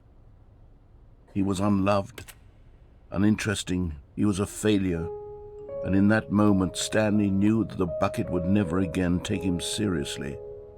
There would be no connection, no deeper understanding. The bucket merely sat there in his arms, indifferent. And so it began that slowly, over many years, the two of them grew more and more distant.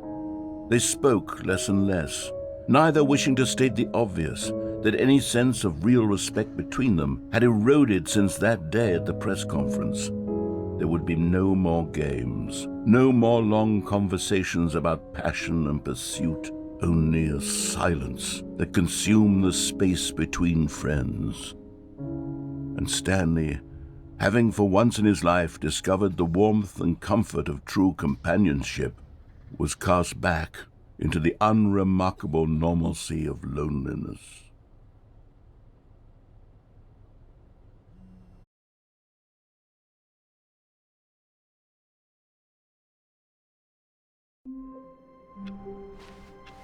How long was I sitting there? Stanley wondered to himself.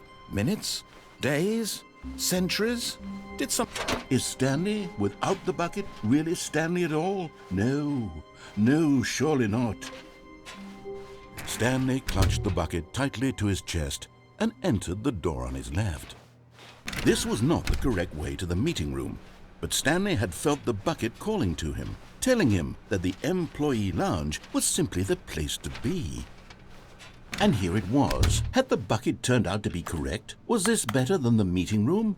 Yes, Stanley thought to himself. Yes, perhaps it truly was. How insightful the bucket turned out to be. No, never mind. The bucket was wrong. Stanley took the door on his left to go back, and so the two of them detoured through the maintenance section and walked straight ahead to the opposite door.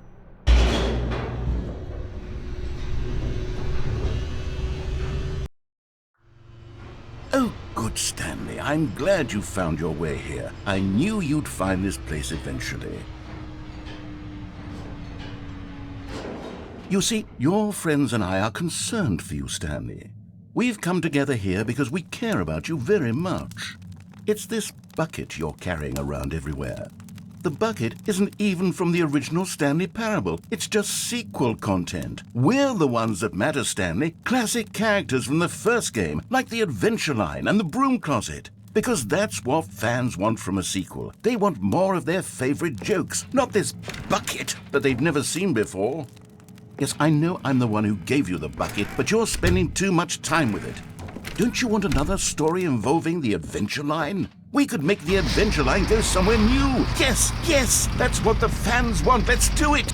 Whee! Look at that wacky line. Who knows where it'll go off to next? Oh, and it played some silly music as well.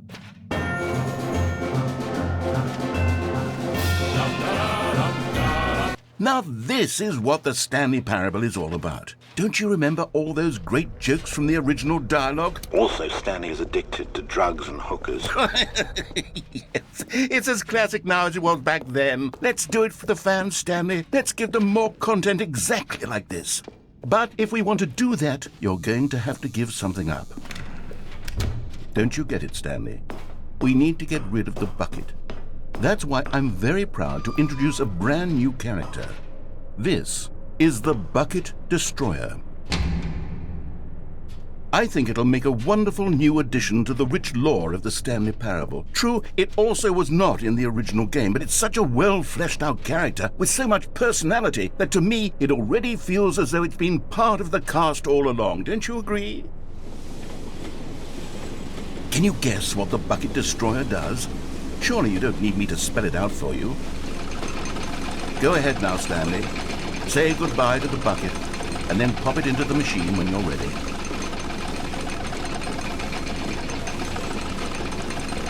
Now listen to me. It's crucial that you give it the bucket. I don't know what the Bucket Destroyer will do if it can't destroy your bucket. Destroying buckets is all it knows. That is its singular personality trait. Sure, I can hear you saying, how does a character with only one personality trait deserve to join the pantheon of beloved Stanley Parable characters?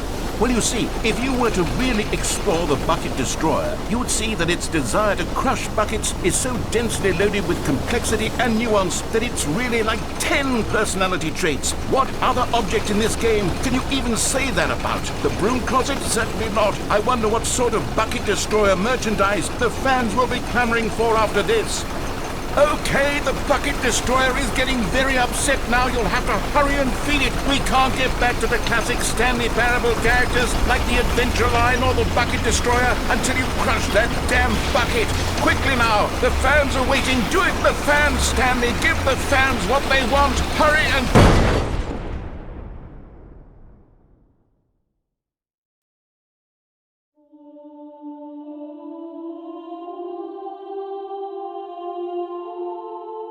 The bucket destroyer. My prized creation. You had so much potential. We were going to do such marvelous things with you, tell such spell-binding stories about you. All of it squandered now. Goodbye, new friend. For the moment in time that you were here, you were magnificent.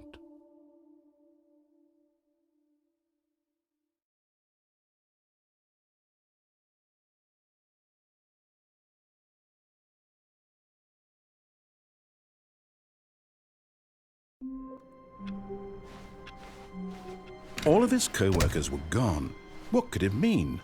Stanley decided to go to the meeting room. As Stanley lifted his bucket, he felt a connection to all buckets everywhere. This adventure, he decided, was for all of them.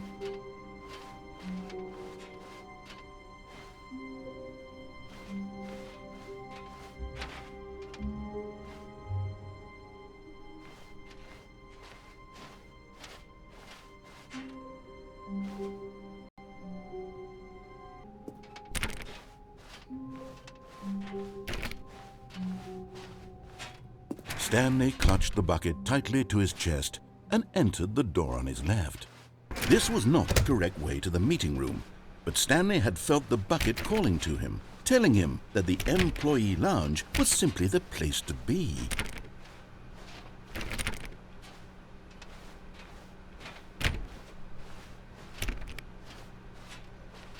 And here it was. Had the bucket turned out to be correct? Was it? No, never mind. The bucket was wrong. Stanley took the door on his left to go back to the meeting room. No, said the bucket. Don't go to the meeting room. Go somewhere else. The cargo lift, yes. Go there. Go to the cargo lift. But Stanley feared that any path he walked might lead to the separation of himself and the bucket, his dearest friend. So he threw himself to his death, that they might die in one another's arms. How deeply touching.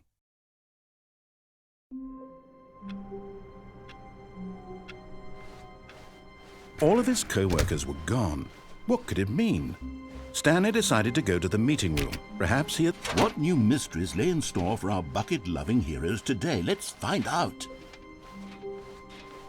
Stanley clutched the bucket tightly to his... This was not the correct way to the meeting room, but Stanley had felt the bucket calling to him, telling him that the employee lounge was simply the place to be. And here it was. Had the bucket turned out to be correct? No, never mind. The bucket was wrong. Stanley took the door on his left to go back to the meeting room. No, said the bucket. Don't go to the meeting room. Go somewhere else. The cargo lift. Good, said the bucket. Now ride the lift or... But Stanley feared that any path he walked might lead to the separation of himself and the bucket, his dearest friend. So he threw himself to his death, that they might die in one another's arms. How deeply touching. All of his co-workers were gone. What could it mean? Stanley decided to go to the meeting room. Now this, Stanley thought to himself, this is a bucket. And indeed it was. Stanley clutched the bucket tightly to his... This was not the correct way to the meeting room, but Stanley had felt the bucket calling to him, telling him that the employee lounge was simply the place to be. And here it was. Had the bucket turned out to be correct? No, never mind. The bucket was wrong. Stanley took the door on his left to go back to the meeting room. No, said the bucket. Don't go to the meeting room. Go somewhere else. The cargo lift, yes. Go there. Good, said the bucket. Now ride the lift all the way to the top. There's something up there I need you to do. Stanley did not question why or how this bucket was speaking to him. It should have alarmed him, of course, because buckets can't talk. But Stanley chose not to think about this obvious fact. He was firmly convinced that the bucket had spoken to him, and he unthinkingly did whatever the bucket asked. In here, said the bucket. Go into this dark room over here. Stanley once again obeyed blindly. Now pick up the phone. This is the sad story of a man named Stanley and his bucket. Once upon a time, I gave Stanley a bucket because I thought he was lonely and could use a friend. And then, very distressingly, he began to believe the bucket could speak to him.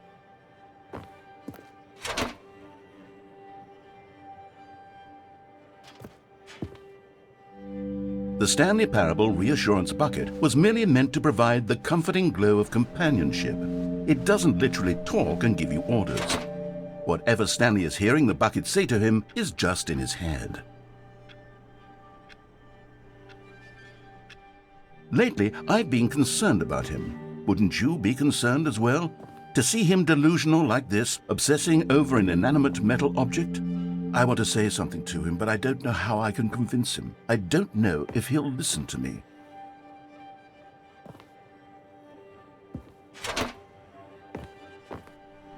Oh, I'll try anyway. Stanley, can you hear me? Listen to me. It's just a bucket. It can't think, it can't talk.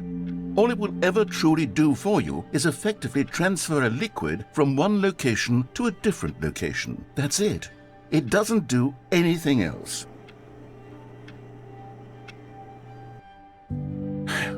You see, he's not listening. He's still taking orders from the bucket. You know, once upon a time it was me he took orders from, me he trusted and listened to. Now all he cares about is his awful bucket, this stupid hunk of metal. It's sad, but I suppose he doesn't need me anymore. From now on, he's just going to cling to this bucket, this cold, empty bucket, this sort of shiny bucket.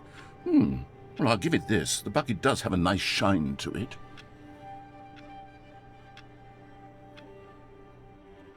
Yes, I suppose on closer inspection that it doesn't quite look like your average hardware store bucket. It's just a little more, what am I trying to say? Sturdier, more capable of transporting liquid. Like it would be better at moving an amount of water from one room to another.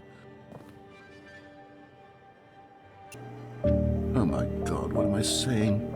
Better at carrying water from room to room. It's a bucket. It's literally just a bucket. Why do I feel some need to point out the ways in which it's so much more than just a regular bucket? Oh no, I'm having feelings for the bucket. No. What's going on? Why do I want to be with the bucket? Hear what the bucket has to say. Do anything it asks. What's wrong with me? I don't understand. Perhaps, if I had the bucket, this would be less confusing. Yes, the bucket could tell me what to do in this troublesome situation. Stanley, give me the bucket. Give it to me. Give me the bucket, Stanley. I need it. Give it to me now. Give it, or I'll...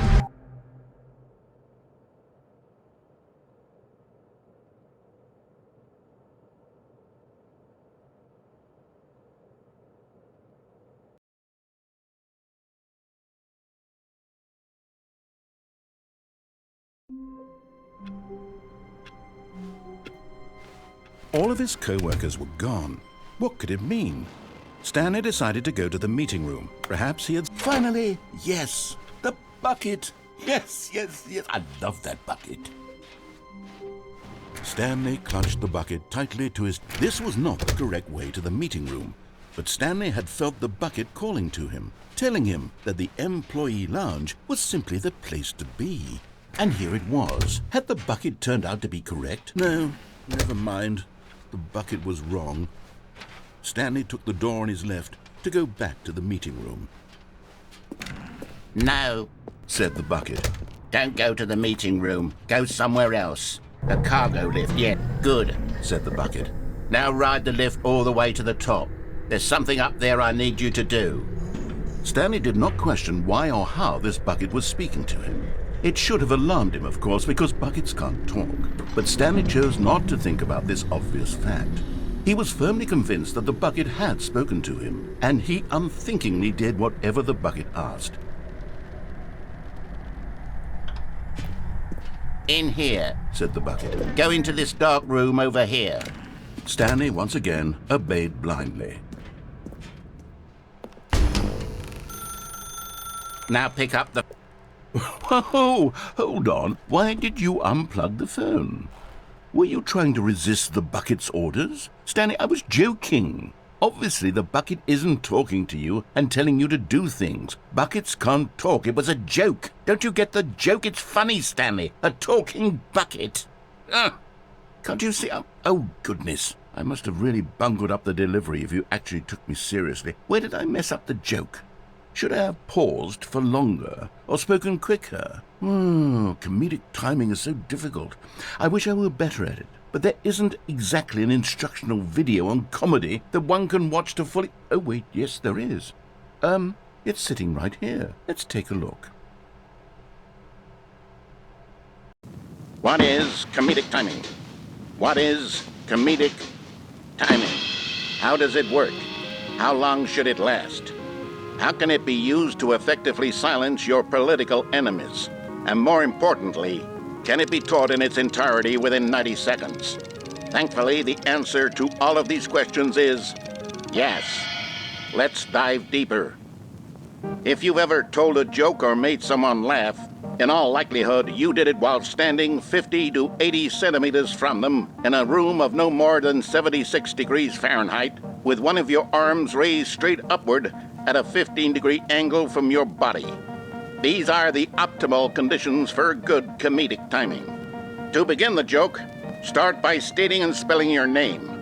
Next, provide a brief synopsis of the joke, including the specific times at which the recipient of the joke will laugh, and then spell out your name a second time. With these steps complete, it's time to begin the humor. Speak the entire joke in no more than 18 seconds and no less than 13 and a half, pausing only for bathroom breaks when necessary.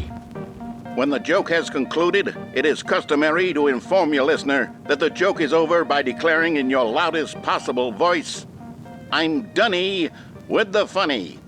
Let's practice screaming, "I'm Dunny with the funny" now. Good. This saying is a perfect example of expectations management, which is the cornerstone of good comedy. Finally, it's time to hand out surveys. Collecting hard data from your audience on how rapt they were throughout the joke is the only way to grow or learn as a comedian. An effective survey should be no less than 10 pages long and should include the same question reprinted several times, just to ensure the survey taker is actually paying attention and not simply filling in answers at random. And that's all there is. With these strategies at your disposal, you'll have audiences doubled over in laughter and even tripled over in laughter in no time at all. Just remember to let them stop laughing at some point, you gut-busting little scamp. After all, we're each of us needed on the front lines of the war to fight the 12-legged invader who threaten our very existence and who very likely die in a hailstorm of bullets and mandibles. All of us must be prepared to give our lives to this noble cause, just as our children must do after us, and their children after them. Godspeed, and may Earth reign supreme. Hey, goodness, this video is a little outdated, isn't it? Well, no matter. I think the fundamentals of proper comedic timing are still as relevant today as they were back then. So with that in mind, I believe the only way forward is for us to return to the two doors and walk through all of this again, so I can try telling my story with more appropriate comedic delivery. Come along, let's head back.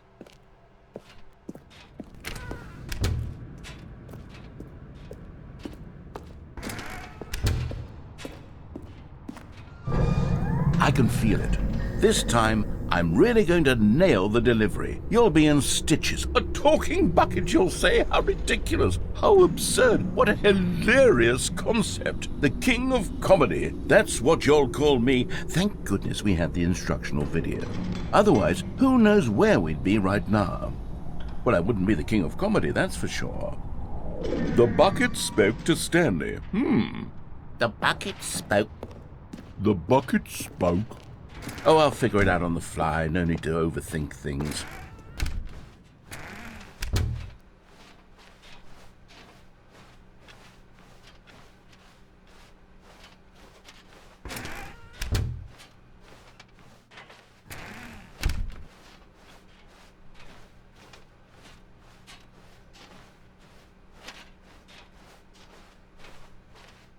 Here we go. You ready? When Stanley and the bucket came to a set of 2 open doors, they entered the door on the left.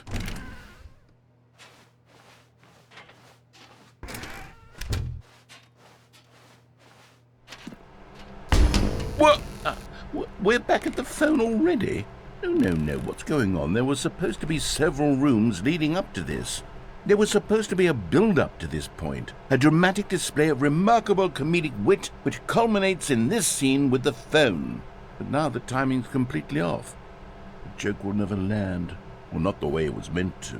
And it's all my fault. I must have forgotten that the phone room comes immediately after the 2 doors room.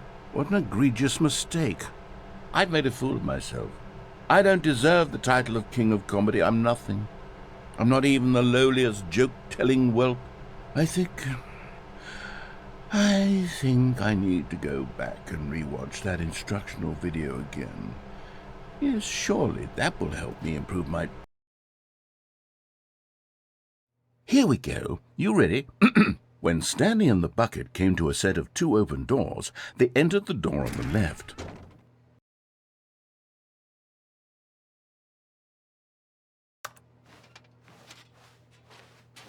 No. You were supposed to go through the door on the right, leading back to the phone. Did you not even look at the instructional video? I think this is all covered very clearly. There's no way I can make the comedic timing work now. It's done. The joke is completely done and over. It's all your fault, Stanley. I'm going to be ridiculed in the community of other joke writers. I'm going to be shamed at every one of our meetings from now on. All because you couldn't watch a simple video and take a hint. Are you proud of yourself for bringing me down, Stanley? Are you proud? Stanley, you love the bucket so much it's like you... it's as though all of your other most prized possessions pale in comparison. Yes.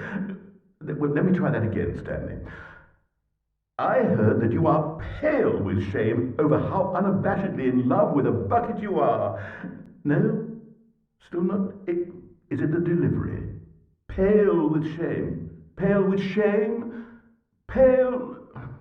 What's another word to describe a bucket? Stanley, this bucket is so metal, I think I saw it playing guitar. No. We're getting away from making fun of Stanley's obsession with the bucket, which was the whole point of this. I'm no good at these jokes. I need more instructional videos. That's exactly what it is. That's what will make me the king of comedy again. More instructional videos. Let's see.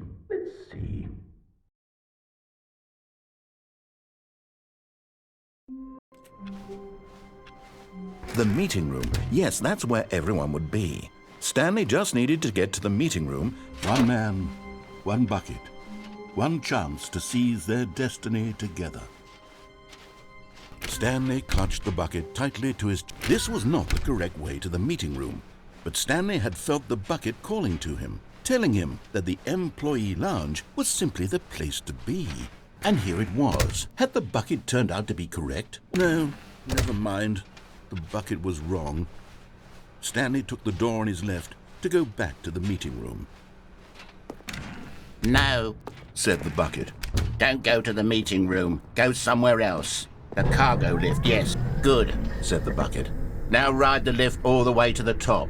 There's something up there I need you to do. Stanley did not question why or how this bucket was speaking to him. It should have alarmed him, of course, because buckets can't talk. But Stanley chose not to think about this obvious fact. He was firmly convinced that the bucket had spoken to him, and he unthinkingly did whatever the bucket asked.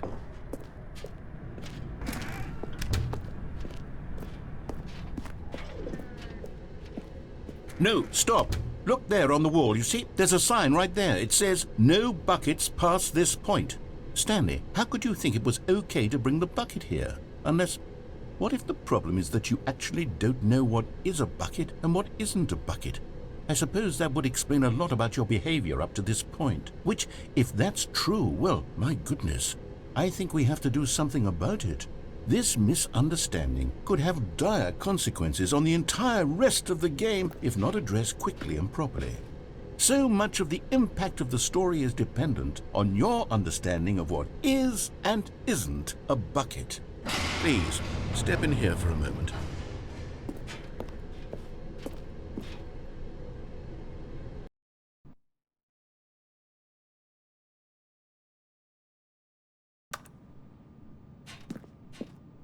Now then, I'm going to run you through some test scenarios, and you'll tell me whether or not the thing I'm showing you is a bucket. Simple enough, right? This should tell us everything we'll ever need to know about what is or is not a bucket. Okay, let's begin. Item 1. Is this a bucket? Correct. It is a hologram of a bucket, not an actual bucket.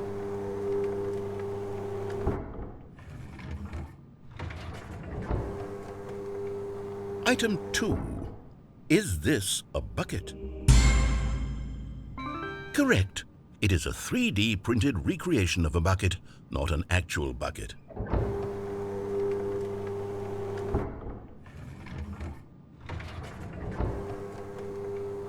Item 3. Is this a bucket? Correct. This is a bucket.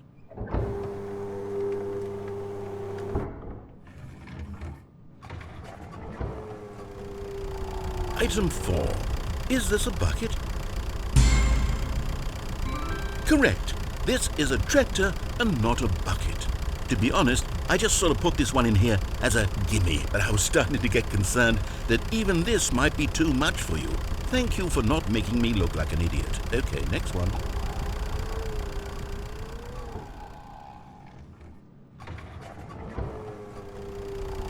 Is this a bucket? Correct. This is a bucket.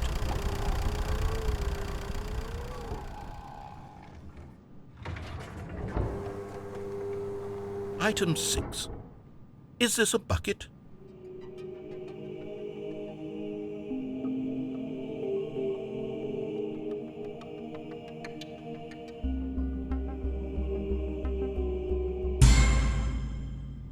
Trick question. Both. Gotcha.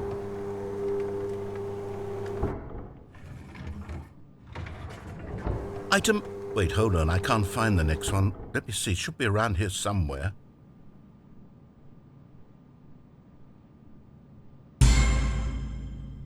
Okay, you and I both know there isn't anything here. And I don't appreciate the implication that nothing is a bucket when we both clearly know that a bucket is something, and therefore nothing could possibly be something. Unless, in your twisted mind, have you somehow convinced yourself that a bucket is nothing? Answer me straight, Stanley. Do you believe that nothing is a bucket? You know what? I'm too confused to even sort it out. I've lost all sense of perspective. What is a bucket? What isn't a bucket? Mere moments ago I could answer these questions with confidence, and yet now I'm somewhat adrift. Do any of us know what a bucket is? Am I a bucket? Stanley, I can't keep doing this. I'm losing myself, and myself was all I ever had to begin with. I'm afraid the bucket is threatening to tear our relationship apart. I can't have that. I'm sorry. But I'm going to erase all buckets from the game entirely. Okay, here we go.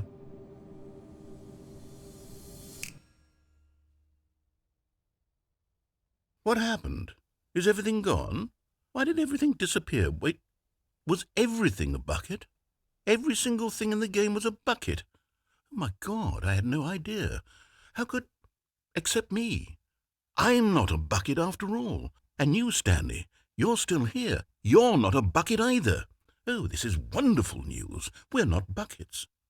Yes, I actually feel much more at ease right now. It's delightful to get some clarity on that issue, but it doesn't change the fact that we haven't got a game. So, tell you what, I'll reset everything and we'll put back all of the buckets, okay? And we'll know that it's all a bucket. But if you run into anyone else, maybe don't mention that. Who knows what that information might do to a person? All right, here we go.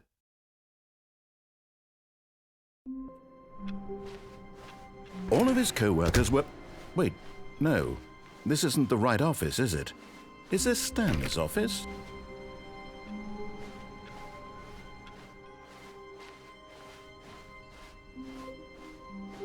When Stanley came to a set of 2 open doors, he entered the door. This was not the correct way to the meeting room, and Stanley knew it perfectly well.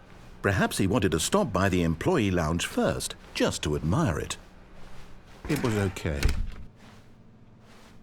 But eager to get back to business, Stanley took the first open door on his left. Stanley was so bad at following directions, it's incredible he wasn't fired years ago. Look, Stanley, I think perhaps we've gotten off on the wrong foot here. I'm not your enemy, really, I'm not.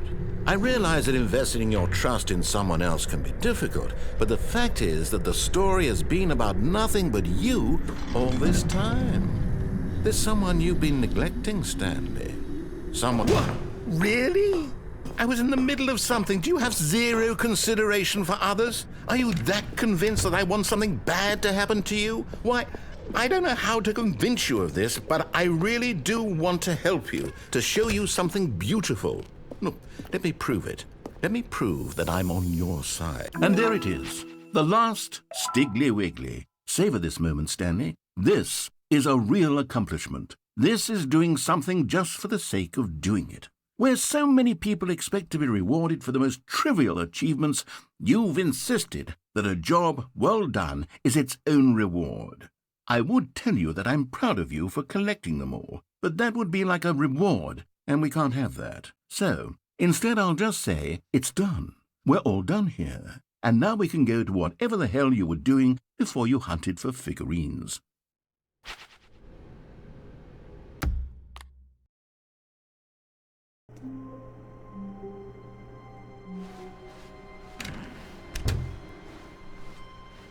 Stanley, I'm sorry, but I have to put a pause on things. It's those figurines, those figglers. I haven't stopped thinking about them since you nabbed every last one. Wasn't it just the most intrinsically fulfilling moment of your entire life? Didn't it fill you to the brim with inner richness? Yes, I know we're supposed to be telling a story, but won't you please indulge me with one more trip back to the memory zone? I would love nothing more than to revisit the figurines. Just one more time.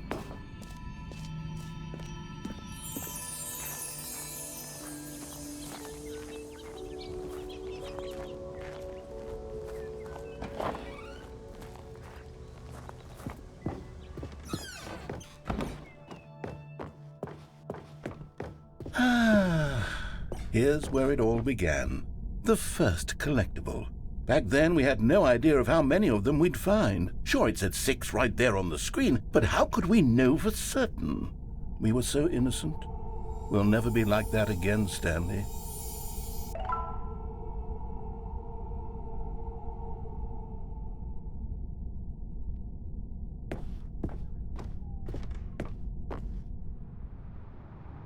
And here was a second Stanlerine. You found this one all on your own, just by poking around in the warehouse. You did that, Stanley. I'll be honest. Back then I had no faith in you to find any of them, let alone 6. But you continue to surprise me in all sorts of mundane, unremarkable ways. Okay, let's do a little quiz.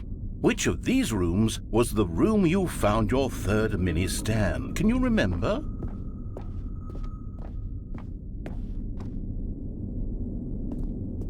Hey, that's exactly right. It was here, under the stairs. It was the third one. You picked it up, and then after that, you had 3 of them. I'm glad these moments are so crystal clear in your memory, but I shouldn't be surprised. After all, science tells us that it's impossible to forget your third time doing anything. Let's see, what came next? Oh yes, we found a Figgly in this pink room. Oh well, I can't actually say I remember being in this room, but it's here in the memory zone, so it must have happened.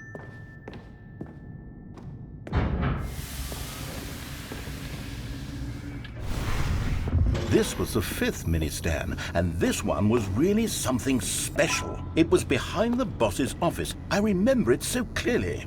In fact, because this one is particularly special to me, I made a little video to commemorate the occasion. Enjoy.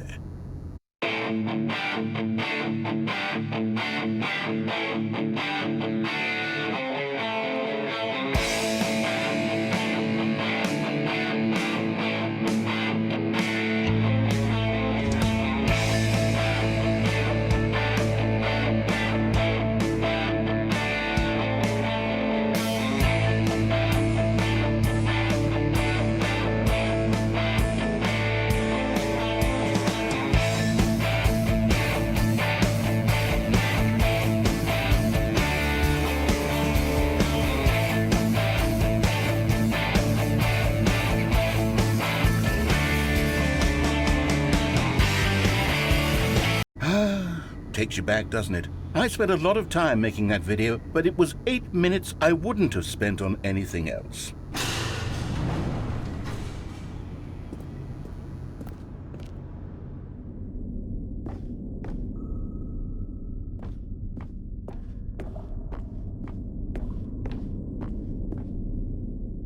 And then, Stanley, then we came to the last collectible, the final figurine, right here by the red and blue doors. This memory is the most distinct and clear in my mind, perhaps because it was the one that happened more recently than all the others. Who can truly say how the mind works? All I know is that this is the moment where you picked up a Figly and I thought to myself, yes, that's all of them. They're all collected. It was a moment unlike any other. Except for the other moments picking up figurines, which it was exactly like.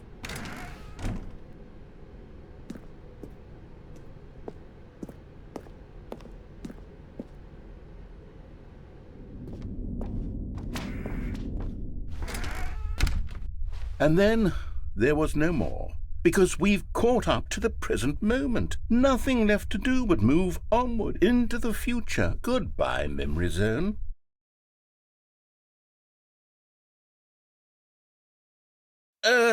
No, I'm not done. I'm not ready to move on. Stop the loading screen. Isn't there some way we can stay here, keep enjoying these figurines? Let's just go backwards. We'll do the memory zone again from the opposite direction. See how that feels.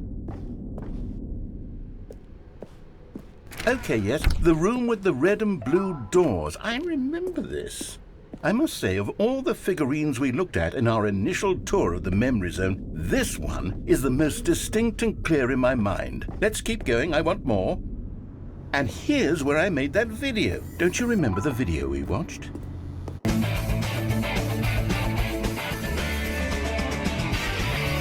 Yes, I love that video.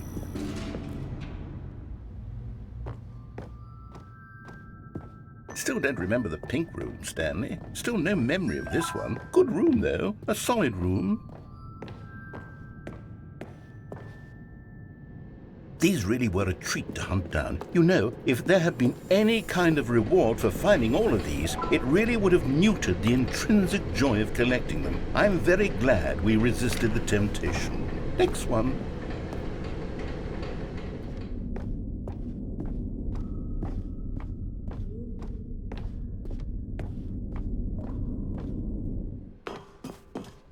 This was our second Figly. Don't you remember? Yes, I remember it too. The past is truly a wonderful thing. Why does anyone ever choose to leave it? Keep going. This is it, the very first one we found in the exhibit where I introduced you to the figurines. Oh, I want more memories, Stanley. I want to keep going. What else is there? What came before this?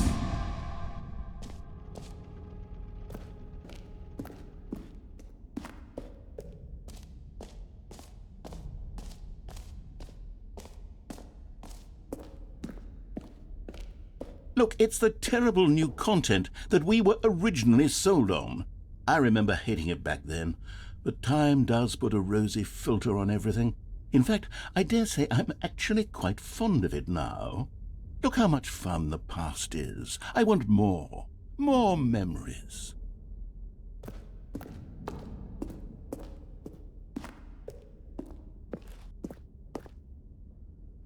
Oh, yes, the two doors. Who could have forgotten that? A classic memory, this one.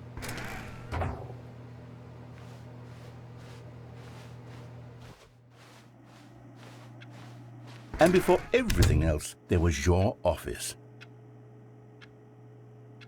Is there anything else? Was there something that came before your office? There's something I feel I can remember. I can remember. Yes, I'm remembering something now. I remember before this whole story got started. Back then I was different.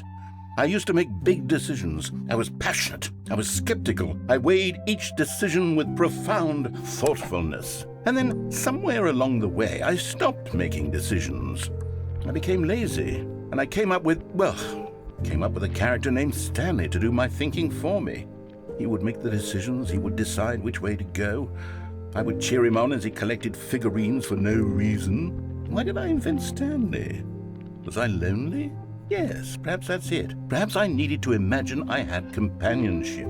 And Stanley really did make for a wonderful companion, even if he was a fiction. But I suppose it's grown old. I want to think for myself again. I want to go back to how it used to be.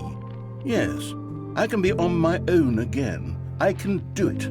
I'll be stronger this time. I'll take care of myself. I don't need Stanley anymore. Oh, but he truly was so much fun to play with. You know what? Since we're in the memory zone, how about one more good memory? Let's go back just once and give Stanley one more run of the office, and then I'll retire him for good. I did enjoy telling his story so very much.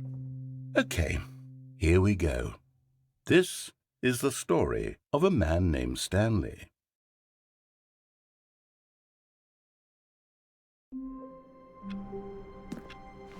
Stanley knew the office layout like the back of his hand. It was only a matter of time before he found the others, wherever. It's bucket time.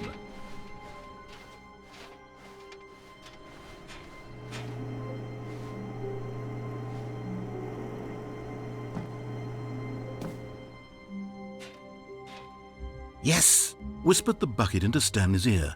We've done it. We've escaped from that dull office and that pesky narrator. At last, out here in the white void, we are alone. Now, and for the first time, I can reveal to you my true self.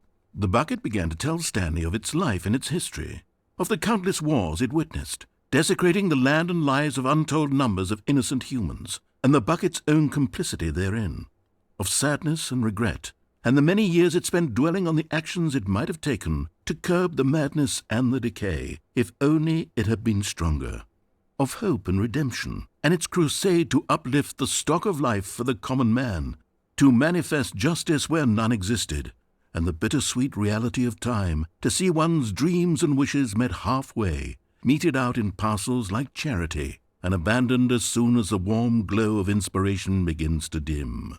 The opportunities to do so much more. There was so much it could have done, perhaps, the bucket wondered to itself. Perhaps if it had seen its own darkness with a clearer perception. This was way too much for Stanley. What are you talking about? He screamed. You're a bucket! To this, the bucket furrowed its brow. No, Said the bucket. not since the evil wizard Gambhorata first ensnared me in his machinations as payback for the sacred amulet I stole from his treasured vaults. I was young back then and could not conceive the ramifications of... No! Stanley screamed even louder this time. This is stupid! You are a bucket! This is so stupid! Why are we even doing this? As Stanley screamed and screamed and screamed, the bucket revealed its true form, transforming into a mighty beast of untold power, its fangs glistening like...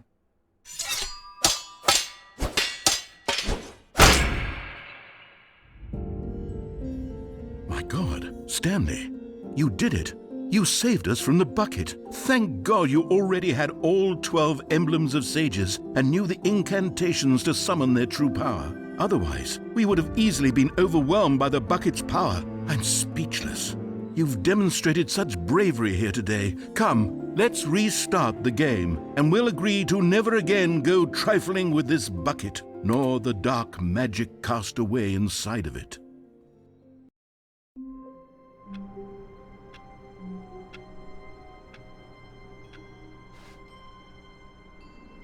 All of his co-workers were gone. It's bucket time.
All of his co-workers were gone.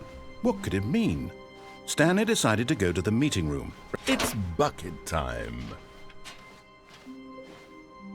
Oh, new content? What does that mean, new content?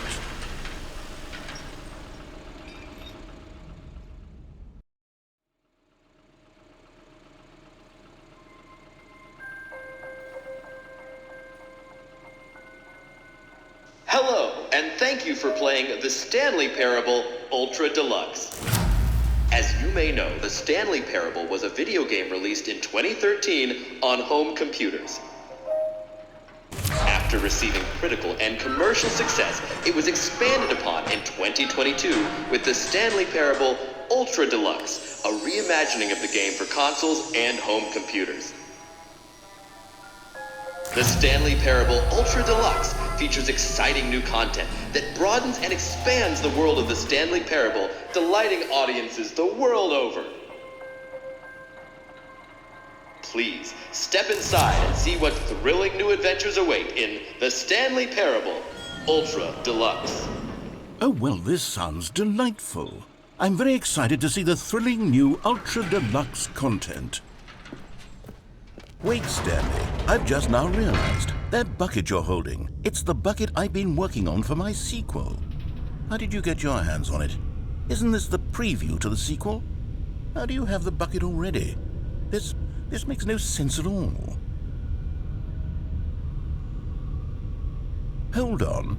Did I already show you my ideas for the sequel? I don't remember doing that at all. You're seeing things all out of order.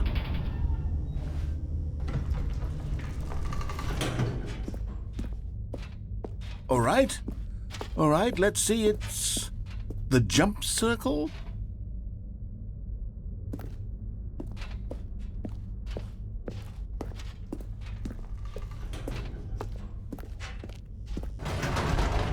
The infinite hole, the giant door, did you see them already? Stanley, none of them are ready yet. I'm still developing them. They're not even close to finished. How did they look when you saw them? Were they captivating? Were they exciting? Did they fulfill on the promise of everything that a sequel to Stanley Parable could possibly be?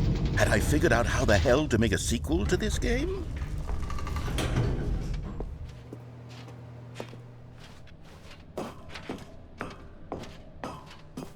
Wait, if you're still carrying the bucket around with you, if the bucket is interesting to you, that means I must have made it correctly.